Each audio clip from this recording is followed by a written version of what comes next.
አዲስ ወሬዎች እነግራችኋለን። የመዝናኛ ወሬዎች፣ የወንጀል ወሬም አለ። ብቻ ያልተሰሙት ያልናቸውን ነው ሰብሰብ አድርገን የመጣ ነው። ስፖንሰሮቻችን ተዝናኑልን እያሉ ነው። የመጀመሪያ ወሬያችን የትኛው ይሆን? መረጧ አስመርጠና እንግዲህ ካሉት ወሬዎች መካከል ባሳለፍነው ሳምንት የሆኑ ማለት ናቸው። በህይወት ያለውን ታላቁን አትሌት በሞት ተለየ ብሎ የዘገበው ጋዜጠኛ በጸጸት የሥራ መልቀቂያ ያስገባ የሚል ወሬ አለ። ይሄ ሁለተኛው ደግሞ ባሳለፍነው ሳምንት የሆነ እኔም ለትምህርት የወጣው ታዳጊ አስክሬን ከትምህርት ቤት ወደ ቤት መጣ። ሊማር ነው የወጣው፣ እንግዲህ አልፎ መጣ ማለት ነው። አሉ ሌሎች ነገሮችም ግን ዝም ብዬ እንደመነሻ እነዚህ ልስጣችሁ። ይሄ ሁለተኛው አሳዛኝ ነው። ትንሽ እስቲ ቆየት ይበለና እሱ መጀመሪያ ያስመረጥከን ሰሞኑን መነጋገሪያም ነገር ስለነበረ ከሱ ልንጀምር መልካም ይመስለኛል። የምታደምጡት ታዲያስ አዲስ ነው። ባሳለፍነው ሳምንት በኢቢሲ ስፖርት ፕሮግራም ላይ ጋዜጠኛ ነዋይ ይመር ጀግናው አትሌት ምሩጽ ይፍጠር ከዚህ ዓለም በሞት መለየቱን ገልጾ ነበርና ከዛ ጋር በተገናኘ መልቀቂያ ማስገባቱን ስህተት ስለሆነ ሰማን ደወል አድርጌለታለሁ። ነዋይ እንደምናመሸ ሰላም ነህ? አለና የጸጸት ስሜት ውስጥ እንዳለ ይሰማኛልና በእርግጥም በዚህ ዜና የተነሳ የመልቀቂያ ማቅረብህ እውነት ነው? እውነት ነው ሰይፉ። በጣም ከባድ ነው። ያው እንደምታውቀው ምሩጽ ይፍጠር ትልቅ ሰው ነው። በዛ ላይ ደግሞ ማንኛውም ሰው በዚህ መሰረት የረፍት ዜናው ሲሰማ የሚፈጥረው ነገር ቤተሰቦቹ ላይ እንዲህ ደግሞ ታዋቂ መሆኑ ደግሞ አድናቂዎቹ ላይ የሚፈጥረው ነገር አለ። አጠቃላይ ህብረተሰቡ ላይ እና ስፖርት ቤተሰቡ ላይ የሚፈጥረው ስሜት በጣም እንትን ነው። እንዲሁም ትናንት አንድ ጣቢያ ላይ ወንድሙ ቃለመጠይቅ ሲደረግለትና ቀብሩ የት ነው ምናምን የሚል ጥያቄ ተጠየቁ ሲለኝ በጣም በቃ እስካሁን ድረስ ስሜቱ ብቻ በጣም ከባድ ነው። እንደው ወደ ኋላ ልመልስህና ወሬው ከየት መጣ? አንተ ማንን አምነህ እንደዚህ አይነት ዜና በብሔራዊ ጣቢያ ላይ ልትሰራ ቻልክ? እንግዲህ ማለት እንትና ነው የሚለው ብሌም ሽፍት ማድረግ አልፈልግም። ማለት ዜናውን ያው የሰራው ሙሉ ጌታ ነው አየር ላይ አንባቢ ስለነበር በወቅቱ። ግን ትልቁ ነገር እኔ የክፍሉ ኃላፊ ስለሆንኩኝ ዜናዎቹን ተጣርተው በቃ ማለት ድርጅቱ የሚመራበት ትልቅ ኤዲቶሪያል ፖሊሲ አለው። የመጀመሪያው ነገር በተለይ እንደ የሞት ዜና ሲሆን የሕክምና ማረጋገጫ ያስፈልጋል ይላል። ሁለተኛ ደግሞ ያው ቤት የሚሞት ሰው ስለሚኖር የቤተሰብ ማረጋገጫ ያስፈልጋል ይላልና እኔ ግን አንድ ታዋቂ የስፖርት ሰው ነግሮኛል የሚል እኛው ጋር የሚሰራ አንድ ጋዜጠኛ ኮንፊርም ስላደረገልኝ ብዙ ቦታ ደውያለሁ። እንደውም ያንተ የስራ ባልደረባ ጋር ታደለ ጋር ደውዬ ነበር። አትሌቲክስ ፌዴሬሽን ስራ ኃላፊዎች ጋር ደውዬ ነበር። የእሱን ዜና አለማውራት ማለት በጣም ሌሎቹ ዜናዎች ሁሉ በጣም የወረዱ ነው የሚሆኑ በዛ ሰዓት። ምክንያቱም እንደማይተ ከሆነ ዜናው ሙሉጌታ ካነበበ በኋላ ከምሩጽ በኋላ አትሌት ኃይለ ገብረስላሴ ከስራ ባልደረቦች ጋር ክፍል አደረገ እንጂ ከዛ በኋላ ራሱ ሌላ ዜና እንዳይሄድ ነው ስፖርት ላይ ያደረግነው፣ የውጭም ያገር ውስጥም ማለት ነው። ያ ደግሞ ምንድነው በቃ ለሱ ያለን ክብር ለመጥቀስ ነውና ባለቀ ሰዓት ያው ነው ማለት ሞቷል የሚለው ነገር አለ የሚል ነገር ሲሰማ ያው ዜናው ተላለፈ። ከዛ ማታም አንተም በተለይ ከቢኒያም ጋር ከድሬቲዩቡ ጋር እንዳልሞታ እርግጠኛ ሆነ ስትነግረኝ ተመልሼ ገብቼ በምሽት ከቤት 4 ተኩል አካባቢ ለ5 ሰዓት ጉዳይ አካባቢ የማስተባበያው በቴክስትና ከታች በስክሪኑ ላይ በሚሄደው ጽሁፍ ሙሉ ስክሪኑ ሞልቶ ይቅርታ እንዲጠየቅ አድርጓል። ግን እስከሚነጋ ድረስ እኔ እንቅልፍም አልወሰደኝም። ማለት ይሄ የሚመልሰው ነገር የለም ብዬ ነው የማስበው። በሚዲያ ትልቅ ስህተት ነው ብዬ ነው የማስበው። አንተ ብቻ አትመስለኝም። ሌሎች ኤፍኤም ሬዲዮ ጣቢያዎችም ላይ ፌስቡክም ላይ እንዲህ አይነት ወሬዎች ካሁን በፊት ትዝ ይለኛል። አባባ ተስፋዬ ሞቱ ተባለ፣ ሼህ መሐመድ ሁሴን አላሙዲን ሞቱ ተባለ። በቁም ያሉ ሰዎች አሁን ፌስቡኩ በተለይ በአንዳንድ ሰዎች በጣም አቢውስ ተደርጓል እና የወሬው ምንጭ እኔ እንደሰማሁት ከሆነ ፌስቡክ ነው። ትልልቅ ሚዲያዎች ደግሞ ፌስቡክን በማመን በተለይ ሬዲዮና ቴሌቪዥን ሲሆን የቤተሰብን ወይም ደግሞ በጣም ታማኝ የሆኑ ሰዎችን ማረጋገጫ ይፈልጋል። የሞት የመርዶ ጉዳይ በተጨማሪ ደግሞ እኔ ትዝ ይለኛል አርቲስት ኢዮብ ነፍሱን ይማረውና የሞተ ጊዜ ጓደኞቹ ተሰባስበው ነገ ጠዋት አናውንስ እናድርግ ዛሬ ማታ ባይነገር ጥሩ ነው ተብሎ አንዱ ከመሃል ፌስቡክ ላይ ፖስት አድርጎ ቤተሰብ የደነገጠበት በተለይ የመርዶ ነገር እንዴት ነው ዙሪያ ቀኝ ማየት አለብህ ከመና እውነት እንኳን ቢሆን ማለት ነውና ምን መሰለህ ሶርስህም አሁን ልክ አሁን የዚህ የምሩጽ ይፍጠር ጉዳይ ላይ እንግዲህ ነዋይ ጋር ከመድረሱ በፊት ዜናው ፌስቡክ ላይ ተሰራጨ። በተለይ መነሻቸውን እስራኤል ያደረጉ ሁለት ድረገጾች ናቸው መጀመሪያ ዜናውን እንደ ዜና ይዘውት የወጡት። ከዛ በኋላ አገር ውስጥ ያሉ ኤፍኤሞችም እንደዚሁ አውርተውት ነበር ወሬውን። ከዛ በኋላ ነዋይ ጋር የደረሰው እንዲሁ በኤፍኤም ጋዜጠኞች አማካኝነት ሆነ። አንዳንዴ እንደ ሶርስ የምትጠቀምባቸው ከዚህ ቀደም በሶርስ ደረጃ ጥሩ መረጃዎችን ይሰጡ የነበረ መታምናቸው ጋዜጠኞች ናቸው። እንግዲህ እንደዚህ አይነት ነገር ነው ነው ለኔም ደውሎልኝ ነበር መረጃውን እንደሰማ ማለት ነው። ወዲያውኑ እሱ እንደደወለልኝ ከዛ ፊት እኔና የድሬቲው ቢኒያም ካናዳ እየደዋወልን ነበር መረጃዎቹን ለማጣራት ማለት ነውና ወደ 20 ደቂቃ ስጠኝና እናረጋግጣለን የሚል ነገር ነበር ከነዋይ ጋር ተጫዋወትን ነበር ያወራን። በመሃል ግን ሌላ ሰው እንደገና ኮንፈርም አደረገለት። ያ ነው እኔ ግን ለነዋይ ማቅረብ የምፈልገው ጥያቄ አሁን ለምሳሌ ያው ሆኗል ስተት መፈጸምህ ጸጸት እንዲሰማህ አድርጓል፣ እንቅልፍ ከልክሏል፣ ለስራህ መልቀቂያ እስከምታስገባ ድረስ አድርሷል። ቤተሰቡ ግን ይቅርታ ቢያደርግልህ ወደ ስራው የመመለስ ተስፋ የለህም? እንግዲህ አሁን ማኔጅመንት የሚወስነው በነገራችን ላይ ጠዋት እንደነገ ለሌትም ደውሎልኝ ነበር የድርጅቱ ስራ አስኪያጅም የኛ ተስፋዬም ለሌት በጣም ትልቅ ስህተት እንደሆነ ማለት የሚዲያውንም ትልቅ ታማኝነት በጣም አደጋ ላይ የሚጥል እንደሆነ ነግሮኝ ነበር ማለት ማታም ተደዋውለንና እሱም እኔ ሙሉ ኃላፊነት ወስዳለሁ ማለት እኛ ክፍል በተሰራው ስህተት ታቢያው በጣም እንደዚህ መወቀስ የለበትም የሚል አቋም ነበረኝ። ጠዋትም እኔ ማታው ነው ደብዳቤውን ጽፌም ጠዋት እንደገባኝ መጀመሪያ ስራ ቢሮ ውስጥ ነበር። ከዛ የኤዲቶሪያል የማኔጅመንት ሚቲንግ ላይ እዛ ከገባው በኋላ አቶ ስዩም ከዛም በኋላ በነገራችን ላይ ቤተሰቡን ይቅርታ ጠይቋል። የአትሌት ምሩጽንም ስልክ ተጥቻቸው ስራ አስኪያጁ በጣም ትልቅ ስህተት እንደሆነ ማለት እንዳለ ማኔጅመንቱ ነው ያመነው። እኔ እንጃ አሁንም ቢሆን እኔ ይቅርታ ቢያደርጉልኝ በጣም ነው ደስ የሚለኝ። ግን ያ ይቅርታው ቢያደርጉልኝም ግን እኔ እድሜ ልኬን በቃ መቼም ማረሳው ትልቅ ስህተት ነው ብዬ ነው የማስበው። በጣም ከባድ ነው። እኔ ያኛው ግን መመለስ አለመመለሱ እንግዲህ ማኔጅመንቱ የሚወስነው ነው። እኔ ግን ትልቁ ለእኔ ለህሊና እረፍት ማግኛለሁ ብዬ የማስበው ያው እነሱ ቢያንስ ይቅርታ ቢያደርጉ አድርገንለታል ያው እንደዚህ አይነት ነገር ሊያጋጥም ይችላል የሚለው ነገር ብሰማ እኔ እውነት ለመናገር በጣም ህሊና ያርፋል ብዬ አስባለሁ። ከዛ በኋላ ያው ስራ ምንም ኃላፊነቱም ሁሉም ነገር ከዛ በኋላ የሚመጣ ነው ብዬ ነው የማስበው። ከዛ በኋላ ምናልባት የመጣበት ጫና አለ ወሬው ውሸት መሆኑ ሲታወቅ እርግጠኛ ነኝ የግል ስልክን ጨምሮ በብዙ አቅጣጫ ለምን የሚል ጥያቄ መነሳቱ አይቀርምና ያም ይመስለኛል ወደዚህ ውሳኔ እንድትገባ ያደረገና በአጠቃላይ ለምሩጽ ብቻ ሳይሆን በዙሪያው ለተሰራው እንደ ሚዲያ ምን ማለት የምትፈልገው ነገር ካለ እድሉን አመቻችልህ።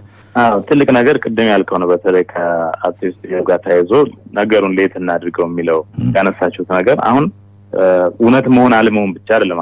አሁን ያስተማረኝ ነገር እውነት መሆን አለመሆን ብቻ ሳይሆን እውነት የሆነውን ነገር ራሱ ለሰዎች ስታደርግ አንተ በጣም የምትወደው ሰው ሞቷል ተብሎ ዝም ብለህ እንደ ቀላል ነገር ሚዲያ ላይ ልትሰማ ነው ማለት ነውና እንዴት ይነገራል? ለምሳሌ ያው ፌስቡክም ተቆጣጣሪው ነገር አይደለም የሰው አስተሳሰብ የተለያየ ስለሆነ ግን ትልቅ እንደዚህ ትራዲሽናል በሆኑ ሚዲያዎች ላይ ሬዲዮ፣ ቴሌቪዥን እንደዚህ አይነቶች ላይ ግን በጣም ጥንቃቄ ያስፈልጋል።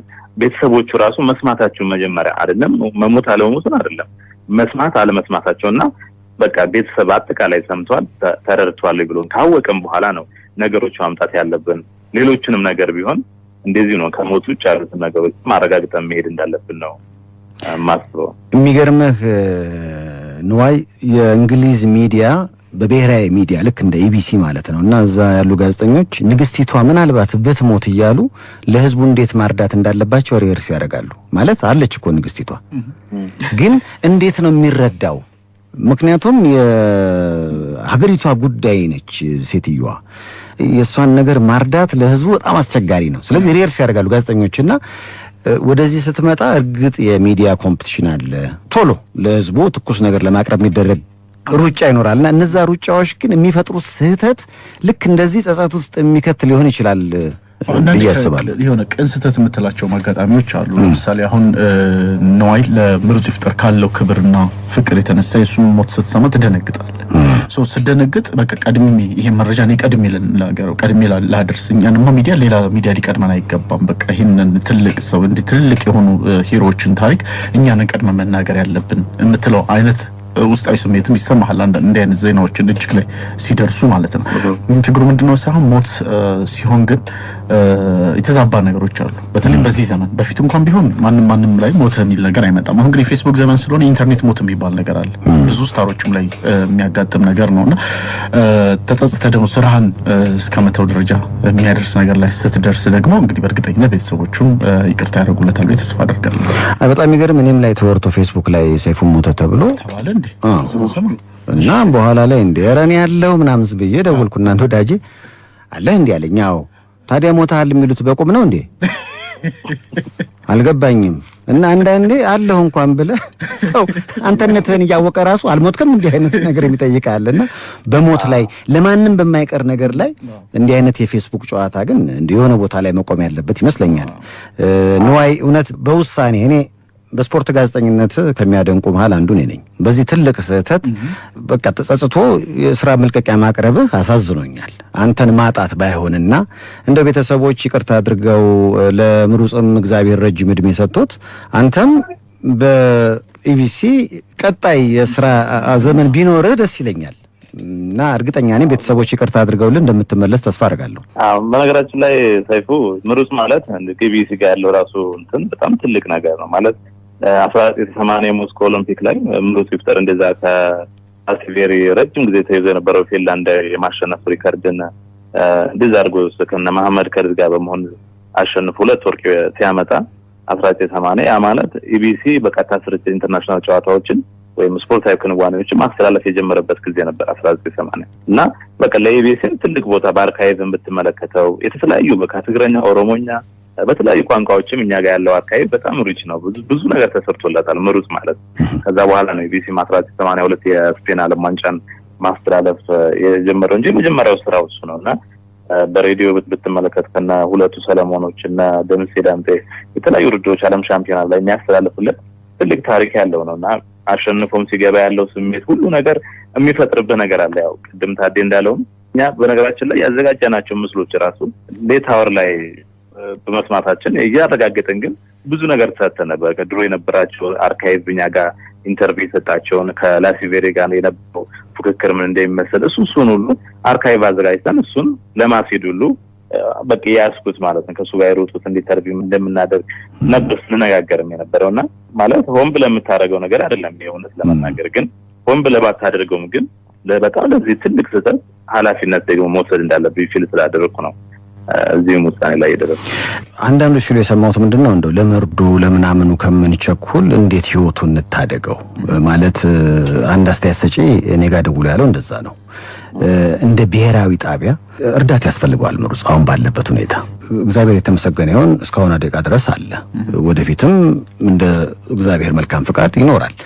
ግን ይህን እርዳታ እንዴት እናድነው ምናምን የሚለው ላይ ሞር ትኩረት ቢሰጥ ለሱ ፈንድሬዝ ማድረግ ገቢ ማሰባሰብ ነገር ላይ ብናተኩር የተሻለ ነው የሚል ሐሳብ ሲሰጥ ስለሰማው ነውና አሁንም ቢሆን ባለበት ሁኔታ መረዳት አለበት። እኛ ደግሞ ብዙ ጊዜ አይተህ እንደሆነ በቁም ከመረዳዳት ወይ ምናምን የሰው ነፍስ ከማትረፍ ይልቅ ልቅሶውን የማሳመር ነገር አለብን። አንድ ማህበረሰብ ውስጣችን እንመልከት ከተባለ ማለት ነውና ከሞተ በኋላማ ምን ልታደርግ ትችላለህና በዚህ አጋጣሚ ለምሩጽ ወዳጆች በአጠቃላይ ማለት የምፈልገው ነፍሱን እንታደግ። ከዛ ውጪ ትልቁ ነገር ያው ይሄንን አጋጣሚ በመጠቀም በራሱ ደግሞ የምሩጽን ታላቅነትና ኃያልነት ወይም ደግሞ ለኢትዮጵያ ያደረገውን ነገር ራሱ ምሩጽ በነገራችን ላይ እንደዚህ አይነት ነገሮች ከዚህ ቀደም በኢትዮጵያ ቴሌቪዥን ላይ ቅሬታዎች ነበሩት። እኔ በግል ከምሩጽ ጋር ብዙ ናወራ ነበር፣ ብዙ ጊዜ ያገኘው ነበርና ኢትዮጵያ ቴሌቪዥን ኢንትሮን እንኳን በመቀየሩ የኢትዮጵያ ቴሌቪዥን በየጊዜው የስፖርት መግቢያ ኢንትሮዎች ይቀየራሉና ኢንትሮ ሲቀየር ምሩጽ የነበረበት ሲያሸንፍ የሚገባበት ምትታይ ምስል ነበር። እሱ ምስል ተቀየረና እሱ እንዳጋጣሚ ቲቪ ላይ የለም ያ ምስል እና በዛ ምስል ለምን ትዝታይ ወጣቱ ስፖርት ጀመር ብዙ ጊዜ የአገር ውስጥ ስፖርት በዛም ስለማንሰራና ስለሱም ስለማናወራ ለምን ያቺ ነገር አስቀራቸው ለምን አትመልሷትም የሚል ነገር ከኔ ጋር ጭምር አውርተን እናውቃለን ከምሩጽ ጋርና እንደዚህ አይነት ነገሮች ቅሬታዎች ነበሩት ብዙ ጊዜ ስለሱም በፕሮግራም ደረጃም ስለማይሰሩ ማለት ነው። አሁን ላይ ኢትዮጵያ አትሌቲክስ ፌዴሬሽንም ወጣቶችና ስፖርት ሚኒስትርም ታመመ ሲባል ገንዘብ ለማዋጣት ቀዳሚ ሆኖ ነበር። ገንዘብም አዋጣውለታል። ሆኖም ግን የኢትዮጵያ አትሌቲክስ ፌዴሬሽን እንግዲህ አሁን በኃይሌ አገዛዝ ጊዜ ኃይሌም እንደ ምንድነው እንደ ተምሳሌ ታይቶት የመጣው ምሩጽን ስለሆነ የምሩጽን መታሰቢያ የሚያደርግ ትልቅ ውድድር ይኖረዋል ብለን ተስፋ እናደርጋለን። ኢትዮጵያ አትሌቲክስ ፌዴሬሽን ከአትሌቲክስ ጋር ምንም ግንኙነት ለሌላቸው ሰዎች ውድድር ያከናውናል። በየዓመቱ በስማቸው ስያሜ ውድድር የሚያከናውነው ውድድር አለ። ሆኖም ግን ለእንደዚህ አይነት ሂሮዎቹ ግን በህይወት እያሉ ስማቸውን እንደ ትሬድማርክ ተጠቅሞበት የምሩጽ ይፍጠር ዓመታዊ ትልቅ ውድድር አይነት ነገር የ5 እና 10 ሺህ ውድድር ኢትዮጵያ ሻምፒዮናም ላይ ሊሆን ይችላል የምሩጽ ይፍጠር አዋርድ አይነት ነገር ብሎ በ5 እና በ10 ሺህ ላይ እንደዚህ ይሄ የማስታወስ ሰዎቹ ደስ እንዲላቸው አሁን በህይወት እያለ ኢትዮጵያ እኮ እንደ አይነት ክብር ሰጥታለች ቢባል ምክንያቱም ከዚህ ቀደም ምሩጽ በደርግ ስርዓት ላይ የሀገሪቱን ትልቁን ኒሻን ተሸልሟል። በኢትዮጵያ ታሪክ ትልቅ ኒሻን ከተሸለሙ ሰዎች መካከል ምሩጽ ይፍጠር ይጠቀሳል። ስለዚህ ያ መሸለሙ ብቻ ሳይሆን ስቲልም ሁሌም ወጣቶች እሱ ላደረጋቸው ነገሮች ማስታወሻ እንደሚያደርጉለት እንደሚያስቡት እንደሚያከብሩት ይሄም ጭምር ነገር ራሱ የተከናወነው በራሱ ለሱ ካለ ክብር መሆኑን እንዲያውቅ ለማድረግ የተለያዩ ሰዎች እንግዲህ ኃላፊነታቸውን መወጣት ያለባቸው ይመስለኛል። ካንተ ስህተት ሚዲያው በአጠቃላይ መማር ያለበት ብዙ ነገር ያለ ይመስለኛል። በተለይ እንዲህ የመርዶ ነገሮችን ቆም ብሎ የማሰብ የማጣራቱ ነገር ስለሰራህ ነው የተሳሳትከው። ስለዚህ ይቅርታ ጠይቀ መልቀቂያ ያስገብታል። የቤተሰቡንም ይቅርታ ታገኛለህ ብዬ ተስፋ አደርጋለሁ። መንፈስህን ጠንከራ አድርግ ማለት ግን እፈልጋለሁ። እዛው ጋር ግን ከነዋይ ጋር ተያይዘ አሁን ለሚዲያው በተለይ እንደ ትምህርት ይወሰደው ካልከው ጋር አንድ ነገር ግን ያዥ መጥቀስ የምፈልገው ነገር ብዙ ጊዜ መገናኛ ብዙሃን ላይ በተለይ በፌስቡክ ላይ ብዙ መረጃዎችን የሚጽፉ ወጣቶች አሉ። ብዙ መረጃዎችን ፌስቡክ ላይ ይጽፋሉ። እነዛ መረጃዎችን ወደ ሚዲያዎች ላይ ሚኒስትሪ ሚዲያ ላይ ይወሰዱና ልክ እንደራስ ወሬ ተደርገው ይነገራሉ። ለነዛ ወሬዎች ሶርሶቻቸው አይጠቀስም። ስለዚህ እነዛም ልጆች ብዙ ጊዜ ኮምፕሌንስ ያደርጉም ትሰማለህ። እኛ እንደዚህ ለፍተና መጣነው መረጃ ተጠቀሙብናላችሁ ይላሉ። ሰው ምን ይሆናል አሁን ጥሩ ነገር ሲሆን ክሬዲቱን እነዛው ሚኒስትሪ ሚዲያዎች ይወስዳሉ። መጥፎ ነገር ሲሆን ግን ወደ ሚኒስትሪ ሚዲያዎች ሄድን እና አሁን ኢቢሲ ነው ሲያወራ የነበረው መጀመሪያው ነው ወሬው ካወራው ኢቢሲ ነው እኛ ኢቢሲ ነው መረጃውን የወሰድነው። ከዛ በፊት ግን ቀድሞ ያወሩ ድርጅቶች ነበሩ። ስለዚህ እንደ አይነት መረጃዎች ላይ እንትና የሚባል ድርጅት እንደዘገበው ይሄ ነገር እንደዚህ ተዘግቧል የሚል ነገር ቢመጣ የሚዲያችን ይኖራል። ሶርሳቸው ሁሌም ደግሞ እየተመጋገቡ የሚሄድም ነገር ይኖራልና ስህተት ሲኖር ማንጋ መጀመሪያ ከኢቢሲ በፊት የሰሩ ሚዲያዎች እነማን ነበሩ የሚለውን ለማግኘትም ጥሩ ምሳሌ ይሆናል። ለሚዲያው ከዚህ በኋላ ላሉት ነገሮች እንደ አሰራር ወይም እንዳካሄድ መሄድ ያለባቸው ነገሮች ይመስለኛል። በግል እንግዲህ ነው ምን ትላለህ? ለሰንበት እንግዲህ ይሄንን በእርግጥ ይሄ እውነት ነው። ለምሳሌ እናንተ ጋር ታዲያስ አዲስ ላይ አንድ ነገር ብሰማና እኔ ብሰራ ታዲያስ አዲስ እንደዘገበው አይደለም ታዲያ እንዳለ ተሰጥ ሲሆን ግን ያ ትልቅ ሚዲያዎችን ማለት ነው አሁን እውነት ለመናገር ሜንሽን ማድረግ ካለብኝ ቪዲዮን ሰምቻለሁ በጆሮዬ ኢቢሲ ሚል ዘገባው ላይ አላካተተም። ዝም ብሎ ብሬክ አደረገው ዜናው ማለት እንደውም የምርጫው እና ትራምፕና የክሊንተን ኒውስ መሀል ገብቶ የምሩጽ ይፍጠርን ከአንድ ቀን በፊት ነው እንደውም እኛ ካላል ነው ውጪ ብሎ የዘገበው ትናንትና ማረፍ ተሰምቷል ምናምን አሉ። ግን ትናንትና ሲያስተባብሉ የነበረው ነገር ኢቢሲ ዘግቦታል አሉ። ግን መጀመሪያ ነበረው እኛ መጥቀስ የነበረባቸው ለምሳሌ ከኛ ወስዶ ከሆነ ማለት እኛን ከተጠያቂነት አያድነንም ሳይሆን ግን ታዲ እንዳለው አንዳንድ ጊዜ ብሌም ሽፍት እኔም አሁን ኃላፊነቱን ወስዳለሁኝ ብንም ሌሎች ይሄን ያመጣንትና ነው ይሄን ያደረገው እንዲህ ብዬ ወደዛኛው ጋር መወረድ ቀላል ነገር ነው። ግን ወደ ራስ ነው ሁሉ ጊዜ አመልከት ያለ በራሳቸው ስታንድ ይዘው ነበር ይቅርታ መጠየቅ ነበረባቸው። ለማንኛውም ግን እናንተን በጣም አመሰግናለሁ። በተለይ ሰይፉ መረጃውን መጀመሪያ ቀን ይሄ ነገር ሳይሆን አይቀርም ክሮስ ቼክ አድርግና ብታስተካክሉት ጥሩ ነው ብለህ ነገረኝ ነበር። ወዲያው ቤት ከገባ በኋላ 4 ሰዓት ላይ ተመልሼ መጥቼ ነው ያው ይቅርታው እንዲጠየቅ ያደረግነው። ከዛ ማግስቱን በሰፊው ይቅርታ ጠይቀናል።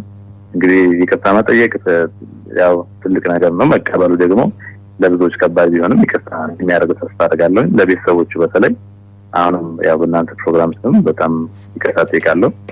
የኢቢሲ ማኔጅመንት እንደ ትልቅ ስህተት ነው የቆጠረው። በጣም ትልቅ ስህተት ነው። ስለዚህ አሁንም በድጋሚ ይቅርታ ጠይቃለሁ። ይቅርታቸው ከደረሰ ደግሞ ቢያንስ ሊናይ ጥሩ ረፍት ያገኛል ብዬ አስባለሁ። ነዋይ ይመር የኢቢሲ ስፖርት ጋዜጠኛ እንግዲህ ከምሩጽ ይፍጠር ጋር በተገናኘ ለሰራው ስህተት መላውን አድናቂዎቹም ቤተሰቡም ምሩጽንም ይቅርታ ጠይቋል። መልካም ምሽት ብለናል። ነዋይ ለእናንተ መልካም ጥፋቴና ምን አለው አበድያለሁ። ቀደም ሲል ልጄ ናቲ ከዚህ ወሬ ጋር አብሮ ቤት ብሎ ነው የጋበዛችሁና ነዋይ ይመርም ጥፋቱን አምኖ ይቅርታን የጠየቀው ይቅርታ ብቻ አይደለም የሥራ መልቀቂያ ምን ያስገባው ካሁን በኋላ በኢቢሲ ስፖርት ላይ ነዋይ ይመርል ላናየው ነው እንደሱ አነጋገር። ግን ደግሞ የምሩጽ ቤተሰብ በተለይ ደግሞ ልጁ ቢኒያም ከአውሮፓ መጥቶ እዚህ ስላለ ከጋዜጠኛው ከነዋይ ጋር ሲገናኙ ምን ይፈጠር ይሆን የሚለውን ደግሞ እናደምጣለና ሁለቱ ይገናኙና እስኪ ይቅርታ ያደርግለታል እንደ ቤተሰቡን ወክሎ ምንድነው ሊል የሚችለው? ምክንያቱም እንዲያን ነገር በጣም ልብ ይነካል። በጣም አባትሽን በህይወት እያለ ሞቷል የሚል ዘገባ ቀብር የተነው እየተባልሽ ብትጠየቂ ምናምን የሚፈጥረው ነገር ትንሽ እንደዚህ የሚሳሳቱ ሰዎች ብዙ ጊዜ ያው አሳስተው ነው የሚሉት አይደለ? ከራሳቸው አይደለም የሚያመጡት። ወይስ የሆነ ምንጭ ይኖራል። በሱ ምክንያት ነው በዚህ ምክንያት ነው ይላሉ። እንደው መሀል ላይ ኖይን ሰሞት አደጋም ደውዬ ነበር የሚል ነገር ሰምቻለሁ። የሁለት ሰዓት ዜና ላይ ከዜናው ከመተላለፉ በፊት ኖይን ጋም ደውሎ ነበር ማለት እርግጠኛ ለመሆን ነበር ወደ እኔም ጋር ደውሎ የነበረውና ልክ እኔ ጋር ሲደውል ደግሞ እኔና ቢኒያም ደግሞ ወሬውን ድሬቲዮ ቢኒያም ሰምተን ወሬውን ለማጣራት ጥረት እያደረግን ነበር። ቀድመን ነበር ከአንድ ሰዓት አካባቢ ነበር የሰማው ምሽት 1 ሰዓት አካባቢና ዜናውን ለማጣራት ወደ ካናዳ የደወል ነበር። ሴፉ ሾው ላይ ምሩጽ እንግዳ ሲሆን ሁለት ሰዎች ነበሩ እዛ ሾው ላይ የቀረቡ ሰዎችና ያመቻቹልን ማለት ነው። እዛ ሾው እንግዳ ላይ እነዛ ሰዎች ጋር ደውለን ካናዳ ሄዱና ሆስፒታል ውስጥ ያለውን ነገር ቼክ አድርጉልን እያለን እነሱ ጋር ለመደወል 20 ደቂቃ ያህል ስጡን ብለው ጠይቀውን ነበር እኔና ቢኒያምን። ስለዚህ እነሱ ጠይቀን 20 ደቂቃ እኛን ነው እየጠበቀ በመሀል ሌላ ሲደውልለትና እርግጠኛ ነኝ ሞቷል ብሎ ኮንፈርም ያደርግለታል። ልክ እኛና ቢኒያም አለመሞቱን አረጋግጠን መልሰን ነው ስንደውልለት ኦሬዲ ዜና ተላልፏል ማለት ነው።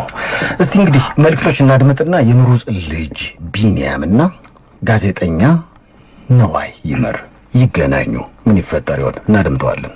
የምታደምጡት ታዲያስ አዲስ ነው። የምሩጽ ልጅ ቢኒያም ምሩጽ መስመር ላይ ያለና በተለይ ከነዋይ ይመር የሥራ መልቀቂያ ጋር በተገናኘ የሱስ ስሜት ምን ይመስላል ልለው ነው። እንደምን አመሸ ቢኒ? አናስልኝ ሰይፉ እንደምን አመሸ? አለ ይመስገን አምላክ። መቼም ያው የሆነውን ነገር እንደገና መድገም አያስፈልግም። ልክ ነው። የሰራም ሰው ይሳሳታል። ልክ ነው። መስመር ላይ ነዋይ ይመራል የኢቢሲ ስፖርት ጋዜጠኛ። ስተቱን የሰራው እሱ ነው፣ መልቀቂያ የሚያስገባው እሱ ነውና እባክህ የሰራ ሰው እስከተሳሳተ ድረስ ካሁን በፊት በእርግጠኝነት ስለ አባትህ በተለይ ስለ አትሌቲክስ በጣም ጥሩ ነገሮችን ሲዘግብ እንደነበረም ታስታውሳለህ። አውቃለሁ። ይቅር ብንባባል ምን አለበት? ኧረ ይቻላል፣ ምንም ችግር የለም። ሄሎ ነዋይ። አቤት። ያው እንግዲህ መስመር ላይ ቢኒያም ምሩጽ አለ። አንተም በሰራው ስህተት በጣም ተሰምቶሃል። እሱም ደግሞ አንተ ካሁን በፊት ስለ አባቱ የዘገብካቸውን የተለያዩ ነገሮች ያስታውሳልና እንደው አፉ ተባባሉ።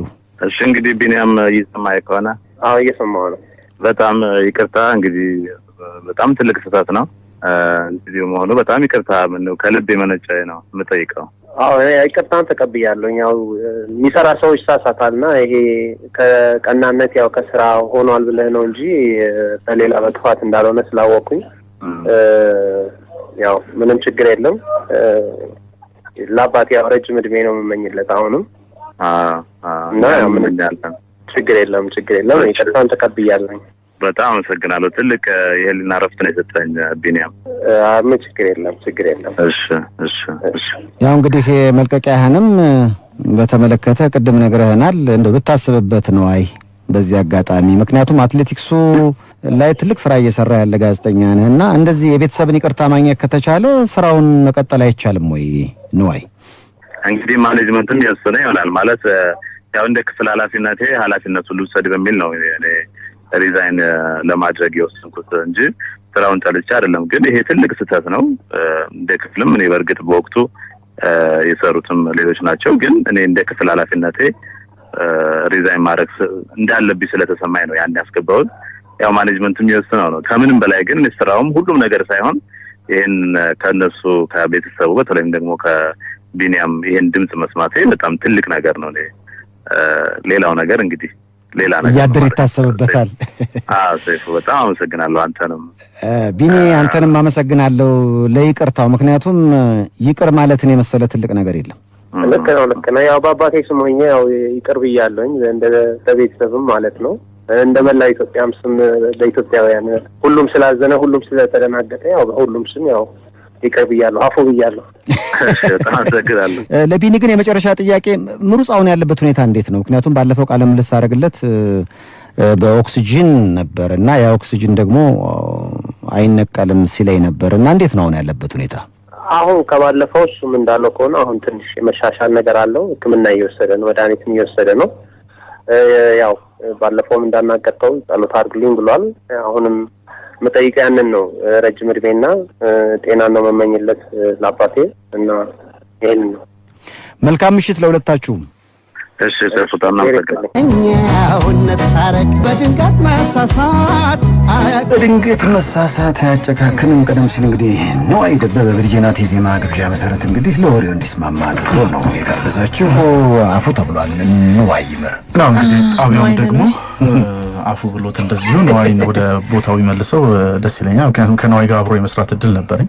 ነዋይ ከቅጥር ጀምሮ አብረን ሰርተናልና ቴሌቪዥን ውስጥ እንግዲህ በተለይ ኢትዮ ሊግ የሚባለውን ፕሮግራም በመጀመር ረገድ ራሱ ነዋይ ቀዳሚ ነው። አዲስ ፕሮግራም አይዲያ በማምጣት ያንን ፕሮግራም በመጀመር በዜና ፕሮግራሞቹ ላይ በጣም ብዙ ሰዎች፣ ብዙ ወጣቶች፣ ብዙ ስፖርት የሚወዱ ልጆች የሚወዱት ወጣት ነውና የሰራው ስህተት እንግዲህ ይቅርታ አግኝቷል ከቤተሰቦቹ ለሆነው ነገር። ስለዚህ ጣቢያው አንዳንዴ እንደዚህ አይነት ነገር ሲፈጠር የሰውን ስሜት የምታቀበትን መንገድ ነውና በስልክ ቁጥራችን በርከት ያሉ ቴክስቶች ለነዋይ መተውለታልና ይቅርታ የጠየቀበት መንገድ መሳሳቱን ማመኑና ያው ከቤተሰቡ ጋር ያደረጉን ቆይታ ሰምተው ብዙ ሰዎች ለሱ ያላቸውን ክብር ነው ተመሳሳይ ስህተት ሰርተው ከነስተቱ ዝም ብለው ያኔ አይደለሁም ምክንያቱም ሶርስ እንትና የሚባል ሌላ ሬዲዮ ኤፍኤም ሲሰራው ሰምቼ ነው እንጂ እኔ አይደለሁም ብለው ሌሎች አይነት ተመሳሳይ ስህተቶችን ዝም ተባሉ አሉ። ነዋይ ግን በጣም ስለተነካ ነው እንግዲህ ሄዶ ሪዛይን በቃ ስላልለቀቅ ነው ጥልቅ ስህተት ይሰራው ከቦታው ላይ ለነሳ ብሎ ይጠየቀውና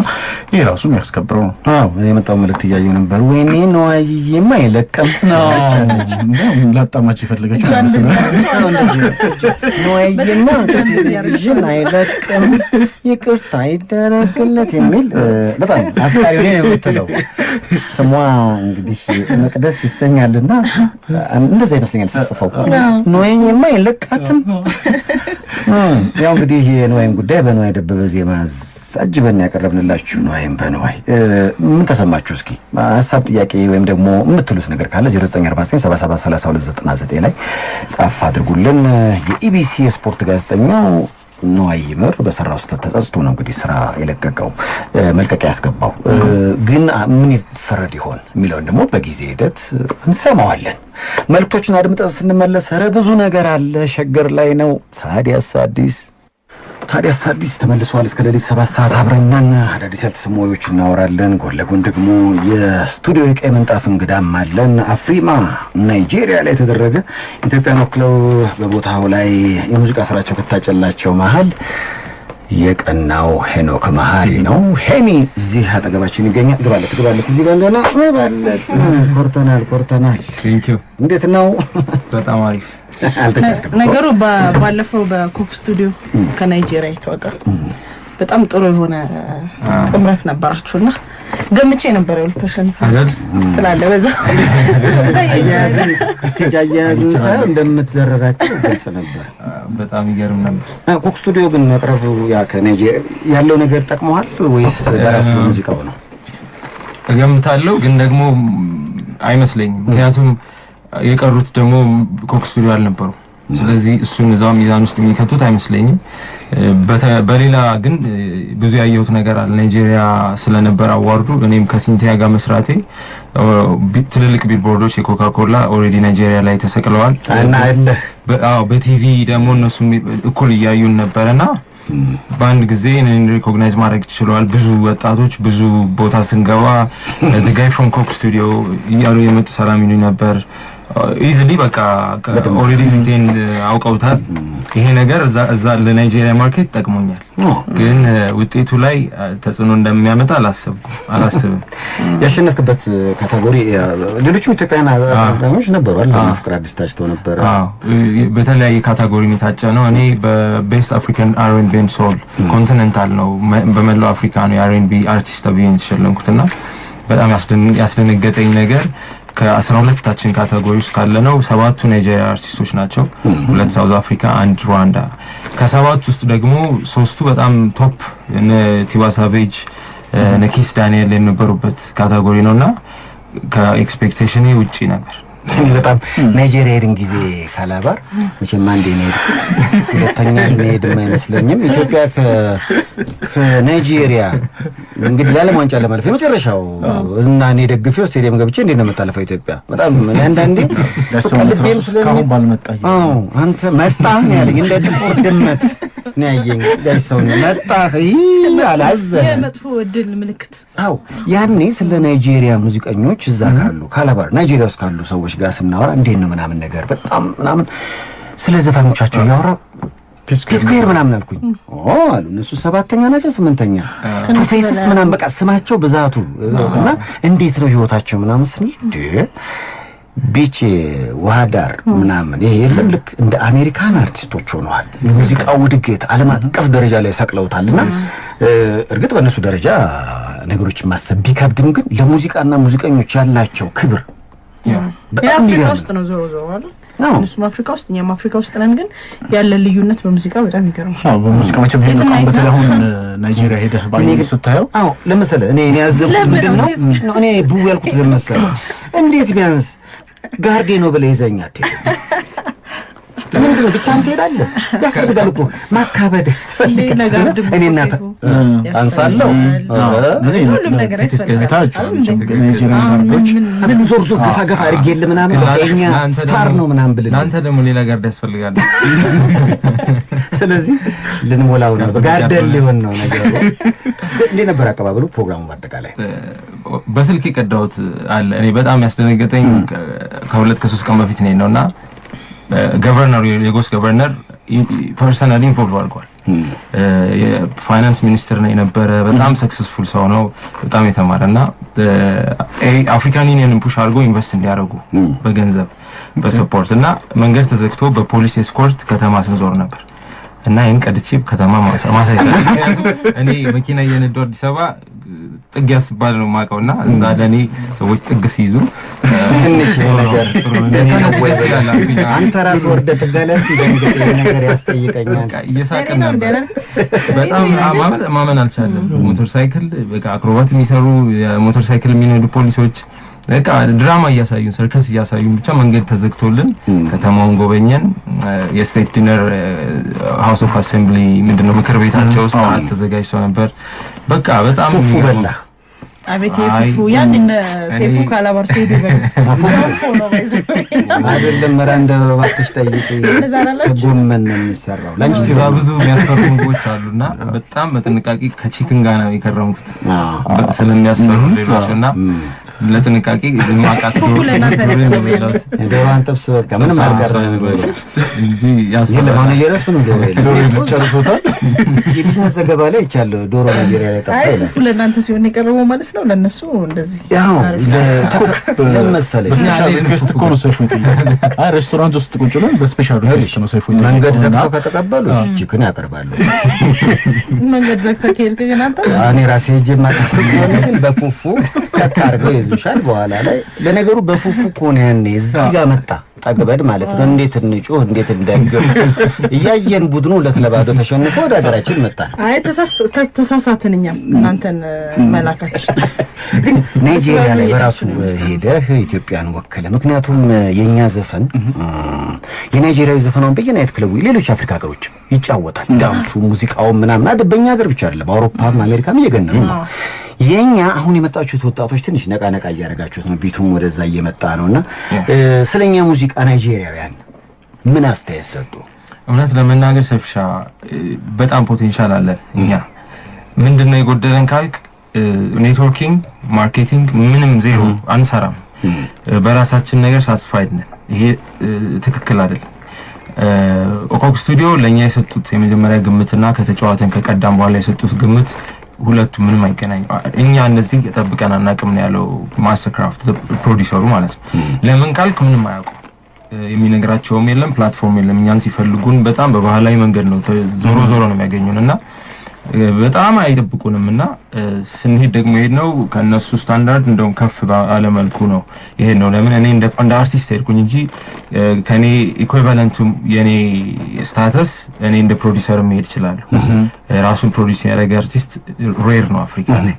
ከዛ እሱን ሲሰሙ ብዙ ነገሮች ይደነቃሉ። ምክንያቱም ሲንቲያ ሙዚቃ ባክግራውንድ የላት፣ ጥሩ ፐርፎርመር ነች፣ ጥሩ አርቲስት ነች፣ የኔን ያህል እውቀት ግን የላት። ስለዚህ በብዙ ሳይድ እኛ ስለምንደበቅ ይመስለኛል። በተረፈ ግን ዓለም አቀፍ ገበያ ላይ ፊት ለማድረግ የቤት ስራችን ምንድነው ስታንዳርድ ነው። ለምሳሌ ናይጄሪያኖች ብቻ አይደሉም እዛ ያሉት። አሁን እንደ ቪክቶሪያ ኪማኒ ከኬንያ ሙቭ አድርጋለች ናይጄሪያኖች። ለምን በቃ ፐርሱ የሚያደርጉት ኢቭን ሲንቲያ ጋቦን ነው የምትኖር የነበረው። ወደ ናይጄሪያ ሄደች ፐርሱ ለማድረግ ከሪሯን ናይጄሪያ ሄደች ነው የሚለው ፕሮፋይሏን። ሶ እነ ብዙ ሰዎችን ካየ ናይጄሪያ ነው የሚሄዱት። ለዚህ ነው ሄኖክም ቤት ሲጠይቅ ነበር ክራይ ናይጄሪያ ላይ እና ተወዶበት አይቀርም እንግዲህ ምክንያቱም ምርጫ የለንም። ናይጄሪያ እየመራች ነው ሙዚቃ ኢንዱስትሪ ላይ። አዎ በጣም ይገርማል ያለው። እንግዲህ በጣም ኮርተናል፣ ደስ ብሎናል። እስከ ሌሊት 7 ሰዓት አብረን አይደለ? አሁንም ነቃ እንላለን። እንግዲህ ሄኖክ መሐሪ አፍሪማ ላይ ኢትዮጵያን ወክሎ ሄዶ እና አሸንፎ መጥቷል። በጣም ደስ ብሎናል። በቅርቡ ኮክ ስቱዲዮ ላይ ከናይጄሪያ አርቲስት ጋር ሄኒ ኢትዮጵያን ወክሎ ያቀነቀነውን ዜማ እንጋብዛችሁና ለሱ የሚሆኑ ጥያቄዎች ካሏችሁ ጻፍ አድርጉ በፍቅር።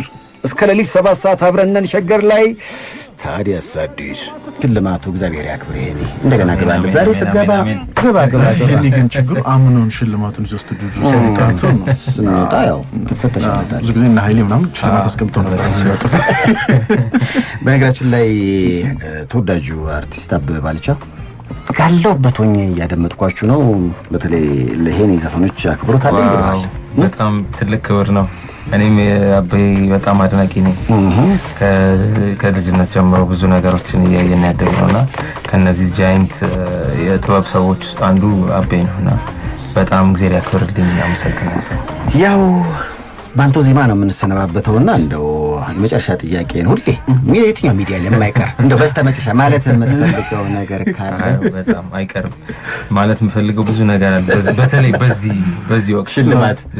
ምክንያቱም አንዳንዴ ብቻህን የተጉዘህ ብቻህን አቺቭ ያደረከው ነገር ይመስላል አይደለም። ብዙ ሰዎች አሉ በእኛ ስኬት ውስጥ ከእናንተ ከሚዲያ ጀምሮ የሙዚቃው ሶሳይቲ፣ የአርቱ ሶሳይቲ እያንዳንዱ ሰው ኮንትሪቢዩት አድርጓል። በሞራላችንም ላይ በአቅማችንም ላይ ከማመካከር ከማሞገስ ከፍቅር ከአድናቂዎቻችን ድጋፍ ጀምሮ የኢትዮጵያ ሕዝብ ማመስገን ፈልጋለሁ፣ የሙዚቃውን አፍቃሪ። ምክንያቱም እያንዳንዱ አጥቃቅን ሰፖርት ተጨምራን ወደ ስኬት የምትወስደን የሁላችንም ድል ስለሆነ በጣም አድርጌ አመሰግናለሁ። በዚህ አጋጣሚ የመረጡንን ያበረታቱንን እስከዛሬ በጉዟችን ቴንኪዩ ማለት ፈልጋለሁ።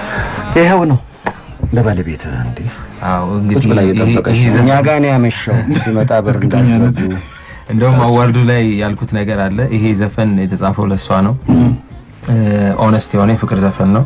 የሚገርሙ ሽልማቶችንም ስኬትንም እያመጣ ነውና ምክንያት ስለሆንሽ በጣም ወድሻለሁ። እንደገና በቃል እንግዲህ ሲመጣ ደግሞ ሌላውን ጨምራል። እንግዲህ ያው አጭር ጊዜ ስለሆነ ያው እንደሚወድሽ እየገለጸልሽ ነው። የሄኒ ባለቤት ባለሽበት ሆነሽ ከኛ ጋር እንዲያመሽ ስለፈቀድሽ ራሱ አየን አፍቆት ራሱ እኮ አለ አይደል እንዴ? ማንን ከናይጄሪያ መጥቶ እኛ ጋር በጣም እኮ እናመሰግናለን። እኛም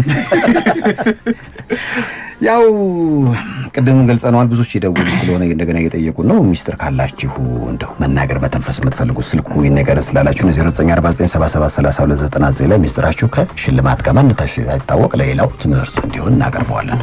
ልንሰነባበት ነው እኮ እንግዲህ የሰኞ ሰው ይበለን ብለን በዚሁ እንሰነባበት። ግን እርግጠኛ ነኝ ጆኒ ከዚህ በኋላ የሎቶ ሎተሪ ለአድማጮች ይሸልማልና እንደሚቀጥል ትራምፕ ተመረጠ ብሎ እንደማያቆሙ ቅድም የደወለልኝ ኧረ ሰላም ይሆናል ምንም ዝም ብሎ አንዳንድ ነገር ግርግር ይነሳል፣ ከዛ በኋላ ይጠፋል። እኔ አውቀዋለሁ ትራምፕ ተው እንጂ ነግባባ። አሁን ትራምፕ ተመረጠ፣ ቀጣዩ እንግዲህ እነግረዋለሁ ትላለህ። እንዳትነሳ አንተም እንግዲህ እሱ ተነስቷል፣ እሱ አሸንፏል ብለህ እንዳትነሳ እንጂ እሱን ነው የምፈራው። አንተ ልኩ ምንም ትራምፕ እንግዲህ ዛሬ ምሽቱ የትራምፕ ነበር ሊባል በጣም በስፋት ነው ስሙ የተጠራውና ወደፊትም እንግዲህ በጥሩ ይጠራል ተብሎ ይጠበቃል። በመስጠት ታቢያው በጣም እንደዚህ መወቀስ የለበትም የሚል አቋም ነበረኝ። ጠዋትም እኔ ማታው ነው ደብዳቤውን ጽፌም ጠዋት እንደገባኝ መጀመሪያም ስራ ቢሮ ውስጥ ነበር። ከዛ የኤዲቶሪያል የማኔጅመንት ሚቲንግ ላይ እዛ ከገባው በኋላ አቶ ስዩም ከዛም በኋላ በነገራችን ላይ ቤተሰቡን ይቅርታ ጠይቋል። የአትሌት ምሩጽንም ስልክ ሰጥቻቸው ስራ አስኪያጁ በጣም ትልቅ ስህተት እንደሆነ ማለት እንዳለ ማኔጅመንቱን ያመነው እኔ እንጃ። አሁንም ቢሆን እኔ ይቅርታ ቢያደርጉልኝ በጣም ነው ደስ የሚለኝ። ግን ያ ይቅርታው ቢያደርጉልኝም ግን እኔ እድሜ ልኬን በቃ መቼም ማረሳው ትልቅ ስህተት ነው ብዬ ነው የማስበው። በጣም ከባድ ነው። እኔ ያኛው ግን መመለስ አለመመለሱ እንግዲህ ማኔጅመንቱ የሚወስነው ነው። እኔ ግን ትልቁ ለእኔ ለህሊና እረፍት ማግኛለሁ ብዬ የማስበው ያው እነሱ ቢያንስ ይቅርታ ቢያደርጉ አድርገንለታል ያው እንደዚህ አይነት ነገር ሊያጋጥም ይችላል የሚለው ነገር ብሰማ እኔ እውነት ለመናገር በጣም ህሊና ያርፋል ብዬ አስባለሁ። ከዛ በኋላ ያው ስራ ምንም ኃላፊነቱም ሁሉም ነገር ከዛ በኋላ የሚመጣ ነው ብዬ ነው የማስበው። ከዛ በኋላ ምናልባት የመጣበት ጫና አለ። ወሬው ውሸት መሆኑ ሲታወቅ እርግጠኛ ነኝ የግል ስልክን ጨምሮ በብዙ አቅጣጫ ለምን የሚል ጥያቄ መነሳቱ አይቀርምና ያም ይመስለኛል ወደዚህ ውሳኔ እንድትገባ ያደረገና በአጠቃላይ ለምሩጽ ብቻ ሳይሆን በዙሪያው ለተሰራው እንደ ሚዲያ ምን ማለት የምትፈልገው ነገር ካለ እድሉን አመቻችልህ። ትልቅ ነገር ቅድም ያልከው ነው። በተለይ ከአርቲስት ጋር ተያይዞ ነገሩን ሌት እናድርገው የሚለው ያነሳችሁት ነገር አሁን እውነት መሆን አለመሆን ብቻ አይደለም። አሁን ያስተማረኝ ነገር እውነት መሆን አለመሆን ብቻ ሳይሆን እውነት የሆነውን ነገር ራሱ ለሰዎች ስታደርግ አንተ በጣም የምትወደው ሰው ሞቷል ተብሎ ዝም ብለህ እንደ ቀላል ነገር ሚዲያ ላይ ልትሰማ ነው ማለት ነውና እንዴት ይነገራል? ለምሳሌ ያው ፌስቡክም ተቆጣጣሪው ነገር አይደለም። የሰው አስተሳሰብ የተለያየ ስለሆነ ግን ትልቅ እንደዚህ ትራዲሽናል በሆኑ ሚዲያዎች ላይ ሬዲዮ፣ ቴሌቪዥን እንደዚህ አይነቶች ላይ ግን በጣም ጥንቃቄ ያስፈልጋል። ቤተሰቦቹ ራሱ መስማታቸው መጀመሪያ አይደለም መሞት አለመሞቱን አይደለም መስማት አለመስማታቸውና በቃ ቤተሰብ አጠቃላይ ሰምቷል ተረድቷል ብሎን ካወቀም በኋላ ነው ነገሮች ማምጣት ያለብን። ሌሎችንም ነገር ቢሆን እንደዚህ ነው ከሞቱ ውጭ ያሉትን ነገሮች ማረጋግጠን መሄድ እንዳለብን ነው ማስበው። የሚገርምህ ንዋይ የእንግሊዝ ሚዲያ በብሔራዊ ሚዲያ ልክ እንደ ኢቢሲ ማለት ነውና እዛ ያሉ ጋዜጠኞች ንግስቲቷ ምናልባት ብትሞት እያሉ ለህዝቡ እንዴት ማርዳት እንዳለባቸው ሪሰርች ያደርጋሉ። ማለት አለች እኮ ንግስቲቷ ግን እንዴት ነው የሚረዳው? ምክንያቱም የሀገሪቷ ጉዳይ ነች ሴትዮዋ። የሷን ነገር ማርዳት ለህዝቡ በጣም አስቸጋሪ ነው። ስለዚህ ሪሰርች ያደርጋሉ ጋዜጠኞችና ወደዚህ ስትመጣ እርግጥ የሚዲያ ኮምፒቲሽን አለ። ቶሎ ለህዝቡ ትኩስ ነገር ለማቅረብ የሚደረግ ሩጫ ይኖራልና እነዛ ሩጫዎች ግን የሚፈጥሩት ስህተት ልክ እንደዚህ ጸጸት ውስጥ የሚከት ሊሆን ይችላል ያስባሉ። የሆነ ቅን ስህተት የምትላቸው አጋጣሚዎች አሉ። ለምሳሌ አሁን ነዋይ ለምሩጽ ይፍጠር ካለው ክብርና ፍቅር የተነሳ የሱን ሞት ስትሰማ ትደነግጣለህ። ስትደነግጥ በቃ ቀድሜ ይሄ መረጃ እኔ ቀድሜ ልናገረው ቀድሜ ላደርስ እኛንማ ሚዲያ ሌላ ሊቀድመን አይገባም። በቃ ይሄንን ትልቅ ሰው እንዲህ ትልቅ የሆኑ ሂሮዎችን ታሪክ እኛን ቀድመን መናገር ያለብን የምትለው አይነት ውስጣዊ ስሜትም ይሰማሃል እንደ አይነት ዜናዎችን እጅግ ላይ ሲደርሱ ማለት ነው። ችግሩ ምንድነው ሳይሆን ሞት ሲሆን ግን የተዛባ ነገሮች አሉ። በተለይ በዚህ ዘመን በፊት እንኳን ቢሆን ማንም ላይ ሞት የሚል ነገር አይመጣም። አሁን ግን የፌስቡክ ዘመን ስለሆነ ኢንተርኔት ሞት የሚባል ነገር አለ። ብዙ ስታሮችም ላይ የሚያጋጥም ነገር ነውና ተጸጽተ ደግሞ ስራህን እስከመተው ደረጃ የሚያደርስ ነገር ላይ ስትደርስ ደግሞ እንግዲህ በእርግጠኝነት ቤተሰቦቹም ይቅርታ ያደርጉለታል ብዬ ተስፋ አደርጋለሁ። በጣም የሚገርም እኔም ላይ ተወርቶ ፌስቡክ ላይ ሰይፉ ሞተ ተብሎ ተባለ እና በኋላ ላይ እንደ ረኔ ያለው ምናምን ብዬ ደወልኩና አንተ ወዳጄ አለህ እንዴ አለኝ። አዎ ታዲያ ሞታል የሚሉት በቁም ነው እንዴ? አልገባኝም።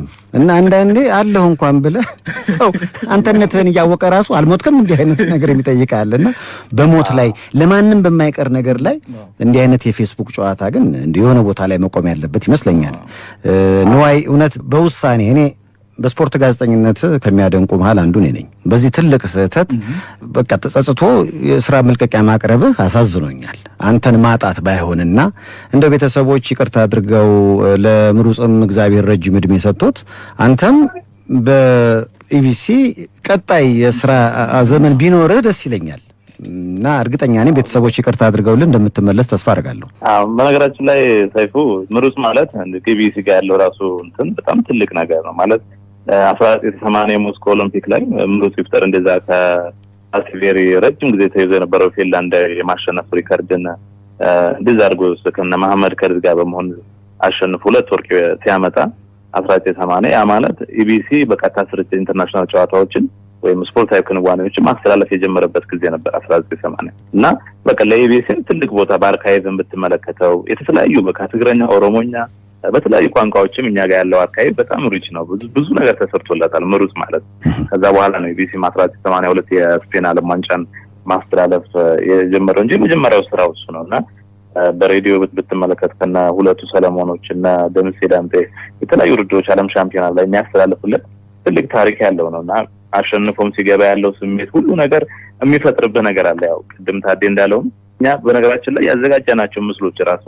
ሌታወር ላይ በመስማታችን ያረጋግጠን ግን ብዙ ነገር ተሰተነ በድሮ የነበራቸው አርካይቭኛ ጋር ኢንተርቪው ሰጣቸውን ከላሲቬሪ ጋር የነበረው ፉክክር ምን እንደሚመስል እሱን ሁሉ አርካይቭ አዘጋጅተን እሱን ለማስሄድ ሁሉ በቃ ያስኩት ማለት ነው ከሱ ጋር የሮጡት ኢንተርቪው እንደምናደርግ ነበር ስንነጋገርም የነበረውና ማለት ሆን ብለህ የምታደርገው ነገር አይደለም የእውነት ለመናገር ግን ሆን ብለህ ባታደርገውም ግን በጣም ለዚህ ትልቅ ስህተት ኃላፊነት ደግሞ መውሰድ እንዳለብኝ ፊል ስላደረኩ የዜማ ግብዣ መሰረት እንግዲህ ለወሬው እንዲስማማ አድርጎ ነው የጋበዛችሁ አፉ ተብሏል ንዋይ ይመር ነው እንግዲህ ጣቢያውን ደግሞ አፉ ብሎት እንደዚሁ ነዋይን ወደ ቦታው ይመልሰው ደስ ይለኛል ምክንያቱም ከነዋይ ጋር አብሮ የመስራት እድል ነበረኝ ነዋይ ከቅጥር ጀምሮ አብረን ሰርተናልና ቴሌቪዥን ውስጥ እንግዲህ በተለይ ኢትዮ ሊግ የሚባለውን ፕሮግራም በመጀመር ረገድ ራሱ ነዋይ ቀዳሚ ነው አዲስ ፕሮግራም አይዲያ በማምጣት ያንን ፕሮግራም በመጀመር በዜና ፕሮግራሞቹ ላይ በጣም ብዙ ሰዎች ብዙ ወጣቶች ብዙ ስፖርት የሚወዱ ልጆች የሚወዱት ወጣት ነውና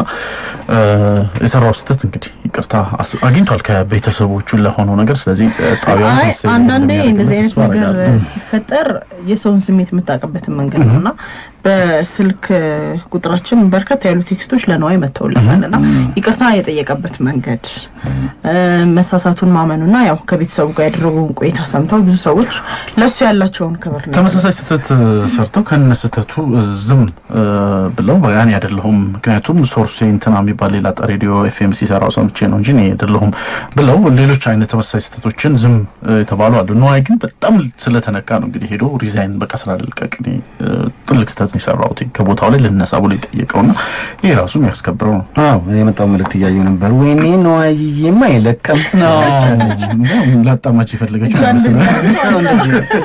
ነዋይማ ቴሌቪዥን አይለቅም ይቅርታ ይደረግለት የሚል በጣም አፍቃሪ ነው የምትለው ስሟ እንግዲህ መቅደስ ይሰኛልና እንደዛ ይመስለኛል ሲጽፈው ነዋይማ አይለቃትም ያው እንግዲህ የነዋይን ጉዳይ በነዋይ ደበበ ዜማ አጅበን ያቀረብንላችሁ ነዋይን በነዋይ ምን ተሰማችሁ እስኪ ሐሳብ ጥያቄ ወይም ደግሞ የምትሉት ነገር ካለ 0949773299 ላይ ጻፍ አድርጉልን የኢቢሲ ስፖርት ጋዜጠኛው ነዋይ ይመር በሰራው ስህተት ተጸጽቶ ነው እንግዲህ ስራ የለቀቀው መልቀቂያ ያስገባው ግን ምን ይፈረድ ይሆን የሚለውን ደግሞ በጊዜ ሂደት እንሰማዋለን መልክቶችን አድምጠን ስንመለስ ብዙ ነገር አለ ሸገር ላይ ነው ታዲያስ አዲስ ተመልሷል እስከ ሌሊት 7 ሰዓት አብረናን አዳዲስ ያልተሰሙ ወሬዎች እናወራለን ጎን ለጎን ደግሞ የስቱዲዮ የቀይ ምንጣፍ እንግዳም አለን አፍሪማ ናይጄሪያ ላይ ተደረገ ኢትዮጵያን ወክለው በቦታው ላይ የሙዚቃ ስራቸው ከታጨላቸው መሃል የቀናው ሄኖክ መሐሪ ነው ሄኒ እዚህ አጠገባችን ይገኛል ግባለት እዚህ ጋር እንደና ግባለት ኮርተናል ቴንኪው እንዴት ነው በጣም አሪፍ ነገሩ ባለፈው በኮክ ስቱዲዮ ከናይጄሪያ የተዋቀረ በጣም ጥሩ የሆነ ጥምረት ነበራችሁና ገምቼ ነበር ያሉት ተሸንፋል ስላለ በዛ ያያዝን ሳይሆን እንደምትዘረራቸው ግልጽ ነበር በጣም ይገርም ነበር ኮክ ስቱዲዮ ግን መቅረቡ ያ ከናይጄሪያ ያለው ነገር ጠቅመዋል ወይስ በራሱ ሙዚቃው ነው እገምታለሁ ግን ደግሞ አይመስለኝም ምክንያቱም የቀሩት ደግሞ ኮክ ስቱዲዮ አልነበሩ ስለዚህ እሱን እዛው ሚዛን ውስጥ የሚከቱት አይመስለኝም በሌላ ግን ብዙ ያየሁት ነገር አለ ናይጄሪያ ስለነበር አዋርዱ እኔም ከሲንቲያ ጋር መስራቴ ትልልቅ ቢልቦርዶች የኮካ ኮላ ኦሬዲ ናይጄሪያ ላይ ተሰቅለዋል እና በቲቪ ደግሞ እነሱ እኩል እያዩን ነበርና በአንድ ጊዜ እኔን ሪኮግናይዝ ማድረግ ይችላል ብዙ ወጣቶች ብዙ ቦታ ስንገባ the guy from coke studio እያሉ የመጡ ሰላም ይሉኝ ነበር ኢዚሊ በቃ ኦልሬዲ ፊቴን አውቀውታል። ይሄ ነገር እዛ ለናይጄሪያ ማርኬት ጠቅሞኛል፣ ግን ውጤቱ ላይ ተጽዕኖ እንደሚያመጣ አላስብም። ያሸነፍክበት ካቴጎሪ ሌሎችም ኢትዮጵያውያን አዳኞች ነበሩ አይደል? ፍቅር አዲስ ታጭተው ነበር። በተለያየ ካቴጎሪ ነው የታጨነው። እኔ በቤስት አፍሪካን አር&ቢ ኤንድ ሶል ኮንቲኔንታል ነው በመላው አፍሪካ ነው የአር&ቢ አርቲስት ተብዬ የተሸለምኩትና በጣም ያስደነገጠኝ ነገር ከ12ታችን ካቴጎሪ ውስጥ ካለነው 7ቱ ናይጄሪያ አርቲስቶች ናቸው፣ 2 ሳውዝ አፍሪካ፣ 1 ሩዋንዳ። ከ7 ውስጥ ደግሞ 3ቱ በጣም ቶፕ ቲዋ ሳቬጅ፣ ነኪስ ዳንኤል የነበሩበት ካቴጎሪ ነውና ከኤክስፔክቴሽኔ ውጪ ነበር። በጣም ናይጄሪያ ሄድን ጊዜ ካላባር መቼም አንዴ ነው ሄድኩት፣ ሁለተኛ ሄድ አይመስለኝም። ኢትዮጵያ ከናይጄሪያ እንግዲህ ለዓለም ዋንጫ ለማለፍ የመጨረሻው እና እኔ ደግፌው ስቴዲየም ገብቼ እንዴት ነው የምታለፈው ኢትዮጵያ? በጣም አንዳንዴ ቀልቤም ስለምን ባልመጣ አንተ መጣህ ነው ያለኝ፣ እንደ ጥቁር ድመት ነው ያየኝ። ጋይሰው ነው መጣህ አላዘነ የመጥፎ እድል ምልክት። አዎ ያኔ ስለ ናይጄሪያ ሙዚቀኞች እዛ ካሉ ካላባር ናይጄሪያ ውስጥ ካሉ ሰዎች ጋር ስናወራ እንዴት ነው ምናምን ነገር በጣም ምናምን ስለ ዘፋኞቻቸው ያወራ ፒስኩዌር ምናምን አልኩኝ። አሉ እነሱ 7ኛ ናቸው 8ኛ ፕሮፌሰስ ምናምን በቃ ስማቸው ብዛቱ እና እንዴት ነው ህይወታቸው ምናምን ስንል ቢች ዋዳር ምናምን ይሄ የለም ልክ እንደ አሜሪካን አርቲስቶች ሆነዋል። ሙዚቃው ውድገት ዓለም አቀፍ ደረጃ ላይ ሰቅለውታልና እርግጥ በእነሱ ደረጃ ነገሮችን ማሰብ ቢከብድም ግን ለሙዚቃና ሙዚቀኞች ያላቸው ክብር በጣም አፍሪካ ውስጥ ነው ዞሮ አይደል?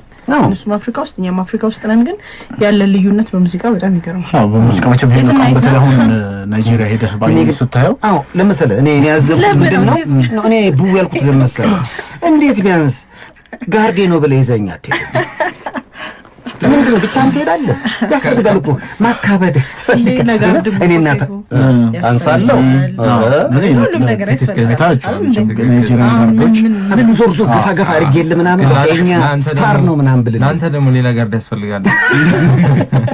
ስለዚህ ልንሞላው ነው ጋርደን ሊሆን ነው ነገሩ። እንዴት ነበር አቀባበሉ ፕሮግራሙ? በአጠቃላይ በስልክ የቀዳሁት አለ። እኔ በጣም ያስደነገጠኝ ከ2-3 ቀን በፊት ነውና ገቨርነሩ የጎስ ገቨርነር ፐርሰናሊ ኢንቮልቭ አድርጓል። የኢቢሲ ማኔጅመንት እንደ ትልቅ ስህተት ነው የቆጠረው። በጣም ትልቅ ስህተት ነው። ስለዚህ አሁንም በድጋሚ ይቅርታ ጠይቃለሁ። ይቅርታቸው ከደረሰ ደግሞ ቢያንስ ህሊናዬ ጥሩ ረፍት ያገኛል ብዬ አስባለሁ። ነዋይ ይመር የኢቢሲ ስፖርት ጋዜጠኛ እንግዲህ ከምሩጽ ይፍጠር ጋር በተገናኘ ለሰራው ስህተት መላውን አድናቂዎቹም ቤተሰቡም ምሩጽንም ይቅርታ ጠይቋል። መልካም ምሽት ብለናል። ነዋይ ለእናንተ መልካም። ጥፋቴና ምን አለው? አዎ በድያለሁ። ቀደም ሲል ልጄ ናቲ ከዚህ ወሬ ጋር አብሮ ቤት ብሎ ነው የጋበዛችሁና የነዋይ ይመርም ጥፋቱን አምኖ ይቅርታን የጠየቀው። ይቅርታ ብቻ አይደለም የሥራ መልቀቂያም ነው ያስገባው። ካሁን በኋላ በኢቢሲ ስፖርት ላይ ነዋይ ይመርን ላናየው ነው እንደሱ አነጋገር። ግን ደግሞ የምሩጽ ቤተሰብ በተለይ ደግሞ ልጁ ቢኒያም ከአውሮፓ መጥቶ እዚህ ስላለ ከጋዜጠኛው ከነዋይ ጋር ሲገናኙ ምን ይፈጠር ይሆን የሚለውን ደግሞ እናደምጣለና ሁለቱ ይገናኙና እስኪ ይቅርታ ያደርግለታል እንደ ቤተሰቡን ወክሎ ምንድነው ሊል የሚችለው? ምክንያቱም እንዲያን ነገር በጣም ልብ ይነካል። በጣም አባትሽን በህይወት እያለ ሞቷል የሚል ዘገባ ቀብር የት ነው እየተባልሽ ብትጠየቂ ምናምን የሚፈጥረው ነገር ትንሽ እንደዚህ የሚሳሳቱ ሰዎች ብዙ ጊዜ ያው አሳስተው ነው የሚሉት አይደለ? ከራሳቸው አይደለም የሚያመጡት። ወይስ የሆነ ምንጭ ይኖራል። በሱ ምክንያት ነው በዚህ ምክንያት ነው ይላሉ። እንደውም መሀል ላይ ነዋይን ሰሞት አዴጋም ደውዬ ነበር የሚል ነገር ሰምቻለሁ።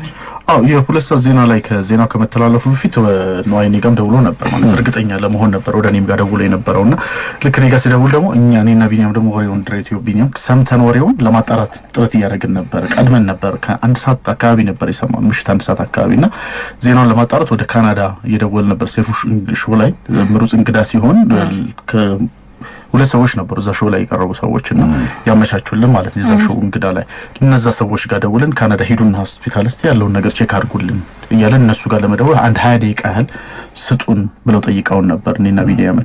ስለዚህ እነሱ ጠይቀን 20 ደቂቃ እኛን ነው እየጠበቀ በመሀል ሌላ ሲደውልለትና እርግጠኛ ነኝ ሞቷል ብሎ ኮንፈርም ያደርግለታል። ልክ እኛን እና ቢኒያም አለመሞቱን አረጋግጠን መልሰን ነው ስንደውልለት ኦልሬዲ ዜናው ተላልፏል ማለት ነው። እስቲ እንግዲህ መልክቶች እናድምጥና የምሩጽ ልጅ ቢኒያምና ጋዜጠኛ ነዋይ ይመር ይገናኙ። ምን ይፈጠር ይሆን? እናድምጠዋለን። የምታደምጡት ታዲያስ አዲስን ነው። የምሩጽ ልጅ ቢኒያም ምሩጽ መስመር ላይ ያለና በተለይ ከነዋይ ይመር የሥራ መልቀቂያ ጋር በተገናኘ የሱ ስሜት ምን ይመስላል ልለው ነው። እንደምን አመሸ ቢኒ? አናስልኝ ሰይፉ እንደምን አመሸ? አለ ይመስገን አምላክ። መቼም ያው የሆነውን ነገር እንደገና መድገም አያስፈልግም። አዎ ልክ ነው። የሰራም ሰው ይሳሳታል። ልክ ነው። መስመር ላይ ነዋይ ይመር አለ፣ የኢቢሲ ስፖርት ጋዜጠኛ። ስተቱን የሰራው እሱ ነው፣ መልቀቂያ የሚያስገባው እሱ ነውና እባክህ የሰራ ሰው እስከተሳሳተ ድረስ ካሁን በፊት በእርግጠኝነት ስለ አባትህ በተለይ ስለ አትሌቲክስ በጣም ጥሩ ነገሮችን ሲዘግብ እንደነበረም ታስታውሳለህ። አውቃለሁ። ይቅር ብንባባል ምን አለበት? ኧረ ይቻላል፣ ምንም ችግር የለም። ሄሎ ነዋይ። አቤት። ያው እንግዲህ መስመር ላይ ቢኒያም ምሩጽ አለ። አንተም በሰራው ስተት በጣም ተሰምቶሃል። እሱም ደግሞ አንተ ካሁን በፊት ስለ አባቱ የዘገብካቸውን የተለያዩ ነገሮች ያስታውሳልና እንደው አፉ ተባባሉ። እሺ እንግዲህ ቢኒያም እየሰማኸኝ ከሆነ? አዎ እየሰማሁ ነው። በጣም ይቅርታ እንግዲህ በጣም ትልቅ ስህተት ነው እንግዲህ መሆኑ በጣም ይቅርታ። ምን ከልብ የመነጨ ነው የምጠይቀው። አዎ ይቅርታን ተቀብያለሁ። ያው የሚሰራ ሰው ይሳሳታልና ይሄ ከቀናነት ያው ከስራ ሆኗል ብለህ ነው እንጂ በሌላ በጥፋት እንዳልሆነ ስላወቅኩኝ ያው ምንም ችግር የለም። ለአባቴ ያው ረጅም እድሜ ነው የምመኝለት አሁንም እና ያው ምንም ችግር የለም። ይቅርታን ተቀብያለሁ። በጣም አመሰግናለሁ። ትልቅ የህሊና ረፍት ነው የሰጠኝ ቢኒያም። ምን ችግር የለም። እሺ። ያው እንግዲህ መልቀቂያህንም በተመለከተ ቅድም ነግረህናል። እንደው ብታስብበት ነው አይ በዚህ አጋጣሚ ምክንያቱም አትሌቲክሱ ላይ ትልቅ ስራ እየሰራ ያለ ጋዜጠኛ ነህና እንደዚህ የቤተሰብን ይቅርታ ማግኘት ከተቻለ ስራውን መቀጠል አይቻልም ወይ ነው? አይ እንግዲህ ማኔጅመንትም ያስፈነ ይሆናል ማለት ያው እንደ ክፍል ኃላፊነቱን ልውሰድ በሚል ነው እኔ ሪዛይን ለማድረግ የወሰንኩት እንጂ ስራውን ጠልቼ አይደለም። ግን ይሄ ትልቅ ስህተት ነው። እንደ ክፍልም እኔ በእርግጥ በወቅቱ የሰሩትም ሌሎች ናቸው። ግን እኔ እንደ ክፍል ኃላፊነቴ ሪዛይን ማድረግ እንዳለብኝ ስለተሰማኝ ነው ያን ያስገባሁት። ያው ማኔጅመንትም የወሰነው ነው። ከምንም በላይ ግን ስራውም ሁሉም ነገር ሳይሆን ይሄን ከነሱ ከቤተሰቡ በተለይም ደግሞ ከቢኒያም ይሄን ድምጽ መስማቴ በጣም ትልቅ ነገር ነው። ሌላው ነገር እንግዲህ ሌላ ነገር ያድር ይታሰብበታል። ሰይፉ በጣም አመሰግናለሁ። ቢኒ አንተንም አመሰግናለሁ ለይቅርታው። ምክንያቱም ይቅር ማለትን የመሰለ ትልቅ ነገር የለም። ልክ ነው። ያው በአባቴ ስም ሆኜ ያው ይቅር ብያለሁኝ እንደ ቤተሰብም ማለት ነው። እንደ መላ ኢትዮጵያም ስም ለኢትዮጵያውያን ሁሉም ስላዘነ ሁሉም ስለተደናገጠ ያው በሁሉም ስም ያው ይቅር ብያለሁ፣ አፉ ብያለሁ። በጣም አመሰግናለሁ። ለቢኒ ግን የመጨረሻ ጥያቄ ምሩጽ አሁን ያለበት ሁኔታ እንዴት ነው? ምክንያቱም ባለፈው ቃለ ምልልስ አደረግለት በኦክሲጅን ነበር እና ያ ኦክሲጅን ደግሞ አይነቀልም ሲለኝ ነበር እና እንዴት ነው አሁን ያለበት ሁኔታ? አሁን ከባለፈው እሱም እንዳለው ከሆነ አሁን ትንሽ የመሻሻል ነገር አለው። ሕክምና እየወሰደ ነው፣ መድኃኒትም እየወሰደ ነው።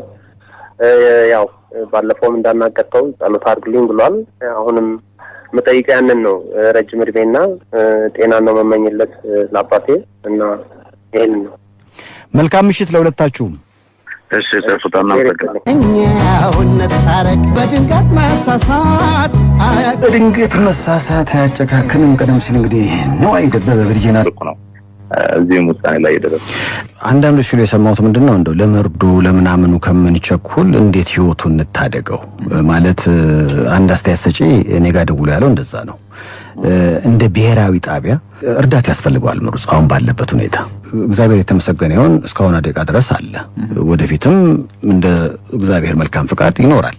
ግን ይህን እርዳታ እንዴት እናድነው ምናምን የሚለው ላይ ሞር ትኩረት ቢሰጥ ለሱ ፈንድሬዝ የማድረግ ገቢ የማሰባሰብ ነገር ላይ ብናተኩር የተሻለ ነው የሚል ሐሳብ ሲሰጥ ስለሰማው ነውና አሁንም ቢሆን ባለበት ሁኔታ መረዳት አለበት።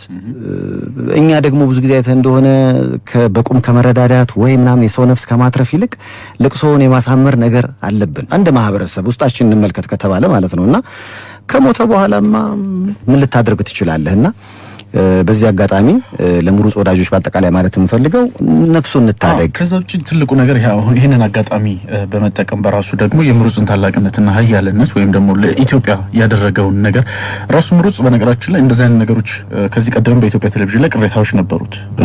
እኔ በግል ከምሩጽ ጋር ብዙ ናወራ ነበር፣ ብዙ ጊዜ ያገኘው ነበርና ኢትዮጵያ ቴሌቪዥን ኢንትሮን እንኳን በመቀየሩ የኢትዮጵያ ቴሌቪዥን በየጊዜው የስፖርት መግቢያ ኢንትሮች ይቀየራሉና ኢንትሮ ሲቀየር ምሩጽ የነበረበት ሲያሸንፍ የሚገባባት ምትታይ ምስል ነበር።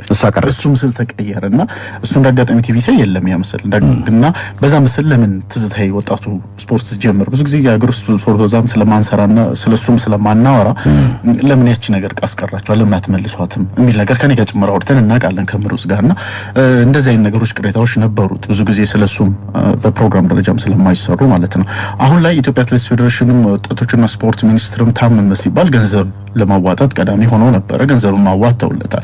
ሆኖም ግን የኢትዮጵያ አትሌቲክስ ፌዴሬሽን እንግዲህ አሁን በኃይሌ አገዛዝ ጊዜ ኃይሌም እንደ ተምሳሌ ታይቶት የመጣው ምሩጽን ስለሆነ የምሩጽን መታሰቢያ የሚያደርግ ትልቅ ውድድር ይኖረዋል ብለን ተስፋ እናደርጋለን። ኢትዮጵያ አትሌቲክስ ፌዴሬሽን ከአትሌቲክስ ጋር ምንም ግንኙነት ለሌላቸው ሰዎች ውድድር ያከናውናል። በየዓመቱ በስማቸው ስያሜ ውድድር የሚያከናውነው ውድድር አለ። ሆኖም ግን ለእንደዚህ አይነት ሂሮዎቹ ግን በህይወት እያሉ ስማቸውን እንደ ትሬድማርክ ተጠቅሞበት የምሩጽ ይፍጠር ዓመታዊ ትልቅ ውድድር አይነት ነገር የ5 እና 10 ሺህ ውድድር ኢትዮጵያ ሻምፒዮናም ላይ ሊሆን ይችላል የምሩጽ ይፍጠር አዋርድ አይነት ነገር ብሎ በ5 እና በ10 ሺህ ላይ እንደዚህ ይሄ የማስታወስ ሰዎች ደስ እንዲላቸው አሁን በህይወት እያለ ኢትዮጵያ እኮ እንደ አይነት ክብር ሰጥታለች ቢባል ምክንያቱም ከዚህ ቀደም ምሩጽ በደርግ ስርዓት ላይ የሀገሪቱን ትልቁን ኒሻን ተሸልሟል።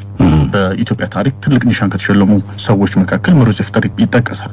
ስለዚህ ያ መሸለሙ ብቻ ሳይሆን ስቲልም ሁሌም ወጣቶች እሱ ላደረጋቸው ነገሮች ማስታወሻ እንደሚያደርጉለት፣ እንደሚያስቡት፣ እንደሚያከብሩት ይሄም ጭምር ነገር ራሱ የተከናወነው በራሱ ለሱ ካለ ክብር መሆኑን እንዲያውቅ ለማድረግ የተለያዩ ሰዎች እንግዲህ ኃላፊነታቸውን መውጣት ያለባቸው ይመስለኛል። ካንተ ስህተት ሚዲያው በአጠቃላይ መማር ያለበት ብዙ ነገር ያለ ይመስለኛል። በተለይ እንዲህ የመርዶ ነገሮችን ቆም ብሎ የማሰብ የማጣራቱ ነገር ስለሰራህ ነው የተሳሳትከው። ስለዚህ ይቅርታ ጠይቀ መልቀቂያ ያስገብታል። የቤተሰቡንም ይቅርታ ታገኛለህ ብዬ ተስፋ አደርጋለሁ። መንፈስን ጠንከራ አድርግ ማለት ግን እፈልጋለሁ። እዛው ጋር ግን ከነዋይ ጋር ተያይዘ አሁን ለሚዲያው በተለይ እንደ ትምህርት ይወሰደው ካልከው ጋር አንድ ነገር ግን አያይዤ መጥቀስ የምፈልገው ነገር ብዙ ጊዜ መገናኛ ብዙሃን ላይ በተለይ በፌስቡክ ላይ ብዙ መረጃዎችን የሚጽፉ ወጣቶች አሉ። ብዙ መረጃዎችን ፌስቡክ ላይ ይጽፋሉ። እነዛ መረጃዎችን ወደ ሚዲያዎች ላይ ሚኒስትሪ ሚዲያ ላይ ይወሰዱና ልክ እንደራስ ወሬ ተደርገው ይነገራሉ። ለነዛ ወሬዎች ሶርሶቻቸው አይጠቀስም። ስለዚህ እነዛም ልጆች ብዙ ጊዜ ኮምፕሌንስ ያደርጉም ሰማል። እኛ እንደዚህ ለፍተና መጣነው መረጃ ተጠቀሙብናላችሁ ይላሉ። ሰው ምን ይሆናል አሁን ጥሩ ነገር ሲሆን ክሬዲቱን እነዛው ሚኒስትሪ ሚዲያዎች ይወስዳሉ። መጥፎ ነገር ሲሆን ግን ወደ ሚኒስትሪ ሚዲያዎች ሄድን እና አሁን ኢቢሲ ነው ሲያወራ የነበረው መጀመሪያው ወሬው ካወራው ኢቢሲ ነው እኛ ኢቢሲ ነው መረጃውን የወሰደው። ከዛ በፊት ግን ቀድሞ ያወሩ ድርጅቶች ነበሩ። ስለዚህ እንደ አይነት መረጃዎች ላይ እንትና የሚባል ድርጅት እንደዘገበው ይሄ ነገር እንደዚህ ተዘግቧል የሚል ነገር ቢመጣ የሚዲያ ቼን ይኖራል። ሶርሳቸው ሁሌም ደግሞ እየተመጋገቡ የሚሄድም ነገር ይኖራልና ስህተት ሲኖር ማንጋ መጀመሪያ ከኢቢሲ በፊት የሰሩ ሚዲያዎች እነማን ነበሩ የሚለውን ለማግኘትም ጥሩ ምሳሌ ይሆናል። ለሚዲያው ከዚህ በኋላ ላሉት ነገሮች እንደ አሰራር ወይም እንዳካሄድ መሄድ ያለባቸው ነገሮች ይመስለኛል። በግል እንግዲህ ነው ምን ትላለህ? ለሰንበት እንግዲህ ይሄን ነው በእርግጥ ይሄ እውነት ነው። ለምሳሌ እናንተ ጋር ታዲያስ አዲስ ላይ አንድ ነገር ብሰማና እኔ ብሰራ ታዲያስ አዲስ እንደዘገበው አይደለም ታዲያ እንዳለ ስህተት ሲሆን ግን ያ ትልቅ ሚዲያዎችን ማለት ነው አሁን እውነት ለመናገር ሜንሽን ማድረግ ካለብኝ ቪኦኤን ሰምቻለሁ በጆሮዬ ኢቢሲ ሚል ዘገባው ላይ አላካተተም። ዝም ብሎ ብሬክ አደረገው ዜናው ማለት እንደውም የምርጫው እና ትራምፕና የክሊንተን ኒውስ መሀል ገብቶ የምሩጽ ይፍጠርን ከአንድ ቀን በፊት ነው እንደውም እኛ ካላል ነው ውጪ ብሎ የዘገበው ትናንትና ማረፍ ተሰምቷል ምናምን አሉ። ግን ትናንትና ሲያስተባብሉ የነበረው ነገር ኢቢሲ ዘግቦታል አሉ። ግን መጀመሪያ ነበረው እኛ መጥቀስ የነበረባቸው ለምሳሌ ከኛ ወስደው ከሆነ ማለት እኛን ከተጠያቂነት አያድነንም ሳይሆን ግን ታዲያ እንዳለው አንዳንድ ጊዜ ብሌም ሽፍት እኔም አሁን ኃላፊነቱን ወስዳለሁኝ ብልም ሌሎች ይሄን ያመጣንትና ነው ይሄን ያደረገው እንዲህ ብዬ ወደዛኛው ጋር መወረድ ቀላል ነገር ነው። ግን ወደ ራስ ነው ሁሉ ጊዜ መመልከት ያለብን። በራሳቸው ስታንድ ይዘው ነበር ይቅርታ መጠየቅ ነበረባቸው። ለማንኛውም ግን እናንተን በጣም አመሰግናለሁ። በተለይ ሰይፉ መረጃውን መጀመሪያ ቀን ይሄ ነገር ስህተት ሳይሆን አይቀርም ክሮስ ቼክ አድርግና ብታስተካክሉት ጥሩ ነው ብለህ ነግረኝ ነበር። ወዲያው ቤት ከገባ በኋላ 4 ሰዓት ላይ ተመልሼ መጥቼ ነው ያው ይቅርታው እንዲጠየቅ ያደረግነው። ከዛ ማግስቱን በሰፊው ይቅርታ ጠይቀናል። እንግዲህ ይቅርታ መጠየቅ ያው ትልቅ ነገር ነው። መቀበሉ ደግሞ ለብዙዎች ከባድ ቢሆንም ይቅርታ የሚያደርጉ ተስፋ አደርጋለሁ። ለቤተሰቦቹ በተለይ አሁንም ያው በእናንተ ፕሮግራም ስም በጣም ይቅርታ ጠይቃለሁ። አዲስ ወሬዎች እነግራችኋለን። መዝናኛ ወሬዎች፣ የወንጀል ወሬም አለ። ብቻ ያልተሰሙ ያልናቸውን ነው ሰብሰብ አድርገን የመጣ ነው። ስፖንሰሮቻችን ተዝናኑልን እያሉ ነው። የመጀመሪያ ወሬያችን የትኛው ይሆን? መረጧ አስመርጠ ነው። እንግዲህ ካሉት ወሬዎች መካከል ባሳለፍነው ሳምንት የሆኑ ማለት ናቸው። በህይወት ያለውን ታላቁን አትሌት በሞት ተለየ ብሎ የዘገበው ጋዜጠኛ በጸጸት የሥራ መልቀቂያ ያስገባ የሚል ወሬ አለ። ይሄ ሁለተኛው ደግሞ ባሳለፍነው ሳምንት የሆነ እኔም ለትምህርት የወጣው ታዳጊ አስክሬን ከትምህርት ቤት ወደ ቤት መጣ። ሊማር ነው የወጣው እንግዲህ አልፎ መጣ ማለት ነው። አሉ ሌሎች ነገሮችም ግን ዝም ብዬ እንደመነሻ እነዚህ ልስጣችሁ። ይሄ ሁለተኛው አሳዛኝ ነው። ትንሽ እስቲ ቆየት ይበለና እሱ መጀመሪያ ያስመረጥከን ሰሞኑን መነጋገሪያም ነገር ስለነበረ ከሱ ብንጀምር መልካም ይመስለኛል። የምታደምጡት ታዲያስ አዲስ ነው። ባሳለፍነው ሳምንት በኢቢሲ ስፖርት ፕሮግራም ላይ ጋዜጠኛ ነዋይ ይመር ጀግናው አትሌት ምሩጽ ይፍጠር ከዚህ ዓለም በሞት መለየቱን ገልጾ ነበርና ከዛ ጋር በተገናኘ መልቀቂያ ማስገባቱን ስህተት ስለሆነ ሰማን ደወል አድርጌለታለሁ። ነዋይ እንደምናመሸ ሰላም ነህ? አለን። የጸጸት ስሜት ውስጥ እንዳለ ይሰማኛልና በእርግጥም በዚህ ዜና የተነሳ የመልቀቂያ ማቅረብህ እውነት ነው? እውነት ነው ሰይፉ። በጣም ከባድ ነው። ያው እንደምታውቀው ምሩጽ ይፍጠር ትልቅ ሰው ነው። በዛ ላይ ደግሞ ማንኛውም ሰው በዚህ መሰረት የረፍት ዜናው ሲሰማ የሚፈጥረው ነገር ቤተሰቦቹ ላይ እንዲህ ደግሞ ታዋቂ መሆኑ ደግሞ አድናቂዎቹ ላይ የሚፈጥረው ነገር አለ። አጠቃላይ ህብረተሰቡ ላይ እና ስፖርት ቤተሰቡ ላይ የሚፈጥረው ስሜት በጣም እንትን ነው። እንደውም ትናንት አንድ ጣቢያ ላይ ወንድሙ ቃለመጠይቅ ሲደረግለትና ቀብሩ የት ነው ምናምን የሚል ጥያቄ ተጠየቁ ሲለኝ በጣም በቃ እስካሁን ድረስ ስሜቱ ብቻ በጣም ከባድ ነው። እንደው ወደ ኋላ ለመልሰና ወሬው ከየት መጣ? አንተ ማንን አምነህ እንደዚህ አይነት ዜና በብሔራዊ ጣቢያ ላይ ልትሰራ ቻልክ? እንግዲህ ማለት እንትና ነው የሚለው ብሌም ሽፍት ማድረግ አልፈልግም። ማለት ዜናውን ያው የሰራው ሙሉ ጌታ ነው አየር ላይ አንባቢ ስለነበር በወቅቱ። ግን ትልቁ ነገር እኔ የክፍሉ ኃላፊ ስለሆንኩኝ ዜናዎቹን ተጣርተው በቃ ማለት ድርጅቱ የሚመራበት ትልቅ ኤዲቶሪያል ፖሊሲ አለው። የመጀመሪያው ነገር በተለይ እንደ የሞት ዜና ሲሆን የሕክምና ማረጋገጫ ያስፈልጋል ይላል። ሁለተኛ ደግሞ ያው ቤት የሚሞት ሰው ስለሚኖር የቤተሰብ ማረጋገጫ ያስፈልጋል ይላልና እኔ ግን አንድ ታዋቂ የስፖርት ሰው ነግሮኛል የሚል እኛው ጋር የሚሰራ አንድ ጋዜጠኛ ኮንፊርም ስላደረገልኝ ብዙ ቦታ ደውያለሁ። እንደውም ያንተ የስራ ባልደረባ ጋር ታደለ ጋር ደውዬ ነበር። አትሌቲክስ ፌዴሬሽን ስራ ኃላፊዎች ጋር ደውዬ ነበር። የእሱን ዜና አለማውራት ማለት በጣም ሌሎቹ ዜናዎች ሁሉ በጣም የወረዱ ነው የሚሆኑ በዛ ሰዓት። ምክንያቱም እንደማይተ ከሆነ ዜናው ሙሉጌታ ካነበበ በኋላ ከምሩጽ በኋላ አትሌት ኃይለ ገብረስላሴ ከስራ ባልደረቦች ጋር ክፍል አደረገ እንጂ ከዛ በኋላ ራሱ ሌላ ዜና እንዳይሄድ ነው ስፖርት ላይ ያደረግነው። የውጭም ያገር ውስጥም ማለት ነው። ያ ደግሞ ምንድነው በቀለሱ ያለን ክብር ለመጥቀስ ነውና ባለቀ ሰዓት ያው ነው ማለት ሞቷል የሚለው ነገር አለ የሚል ነገር ሲሰማ ያው ዜናው ተላለፈ። ከዛ ማታም አንተም በተለይ ከቢኒያም ጋር ከድሬቲዩቡ ጋር እንዳልሞታ እርግጠኛ ሆነ ስትነግረኝ ተመልሼ ገብቼ በምሽት ከቤት 4:30 አካባቢ ለአምስት ጥሩ ጉዳይ አካባቢ የማስተባበያው በቴክስትና ከታች በስክሪኑ ላይ በሚሄደው ጽሁፍ ሙሉ ስክሪኑ ሞልቶ ይቅርታ እንዲጠየቅ አድርጓል። ግን እስከሚነጋ ድረስ እኔ እንቅልፍም አልወሰደኝም። ማለት ይሄ የሚመልሰው ነገር የለም ብዬ ነው የማስበው። በሚዲያ ትልቅ ስህተት ነው ብዬ ነው የማስበው። አንተ ብቻ አትመስለኝም። ሌሎች ኤፍኤም ሬዲዮ ጣቢያዎችም ላይ ፌስቡክም ላይ እንዲህ አይነት ወሬዎች ካሁን በፊት ትዝ ይለኛል። አባባ ተስፋዬ ሞቱ ተባለ፣ ሼህ መሐመድ ሁሴን አላሙዲን ሞቱ ተባለ። በቁም ያሉ ሰዎች አሁን ፌስቡኩ በተለይ በአንዳንድ ሰዎች በጣም አቢውስ ተደርጓል እና የወሬው ምንጭ እኔ እንደሰማሁት ከሆነ ፌስቡክ ነው። ትልልቅ ሚዲያዎች ደግሞ ፌስቡክን በማመን በተለይ ሬዲዮና ቴሌቪዥን ሲሆን የቤተሰብን ወይም ደግሞ በጣም ታማኝ የሆኑ ሰዎችን ማረጋገጫ ይፈልጋል።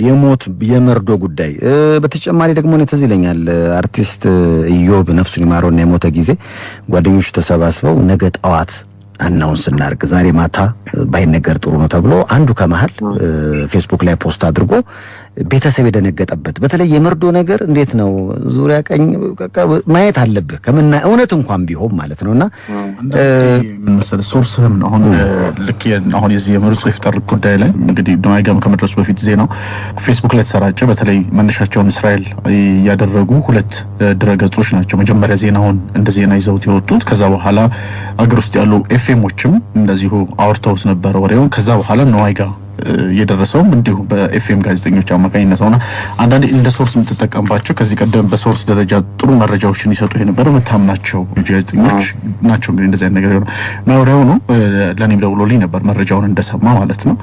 ወዲያውኑ እሱ እንደደወለልኝ ከዛ ፊት እኔና የድሬቲው ቢኒያም ካናዳ እየደዋወልን ነበር መረጃዎቹን ለማጣራት ማለት ነውና ወደ 20 ደቂቃ ስጠኝና እናረጋግጣለን የሚል ነገር ነበር ከነዋይ ጋር የተጫወትን ነበር ያወራን። በመሃል ግን ሌላ ሰው እንደገና ኮንፈርም አደረገለት።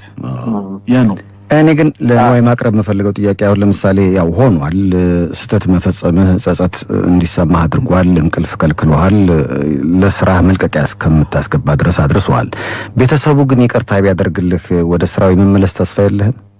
እንግዲህ አሁን ማኔጅመንት የሚወስነው በነገራችን ላይ ጠዋት እንደነገ ለሌትም ደውሎልኝ ነበር የድርጅቱ ስራ አስኪያጅም የኛ ተስፋዬም ለሌት በጣም ትልቅ ስህተት እንደሆነ ማለት የሚዲያውንም ትልቅ ታማኝነት በጣም አደጋ ላይ የሚጥል እንደሆነ ነግሮኝ ነበር ማለት ማታም ተደዋውለንና እሱም እኔ ሙሉ ኃላፊነት ወስዳለሁ ማለት እኛ ክፍል በተሰራው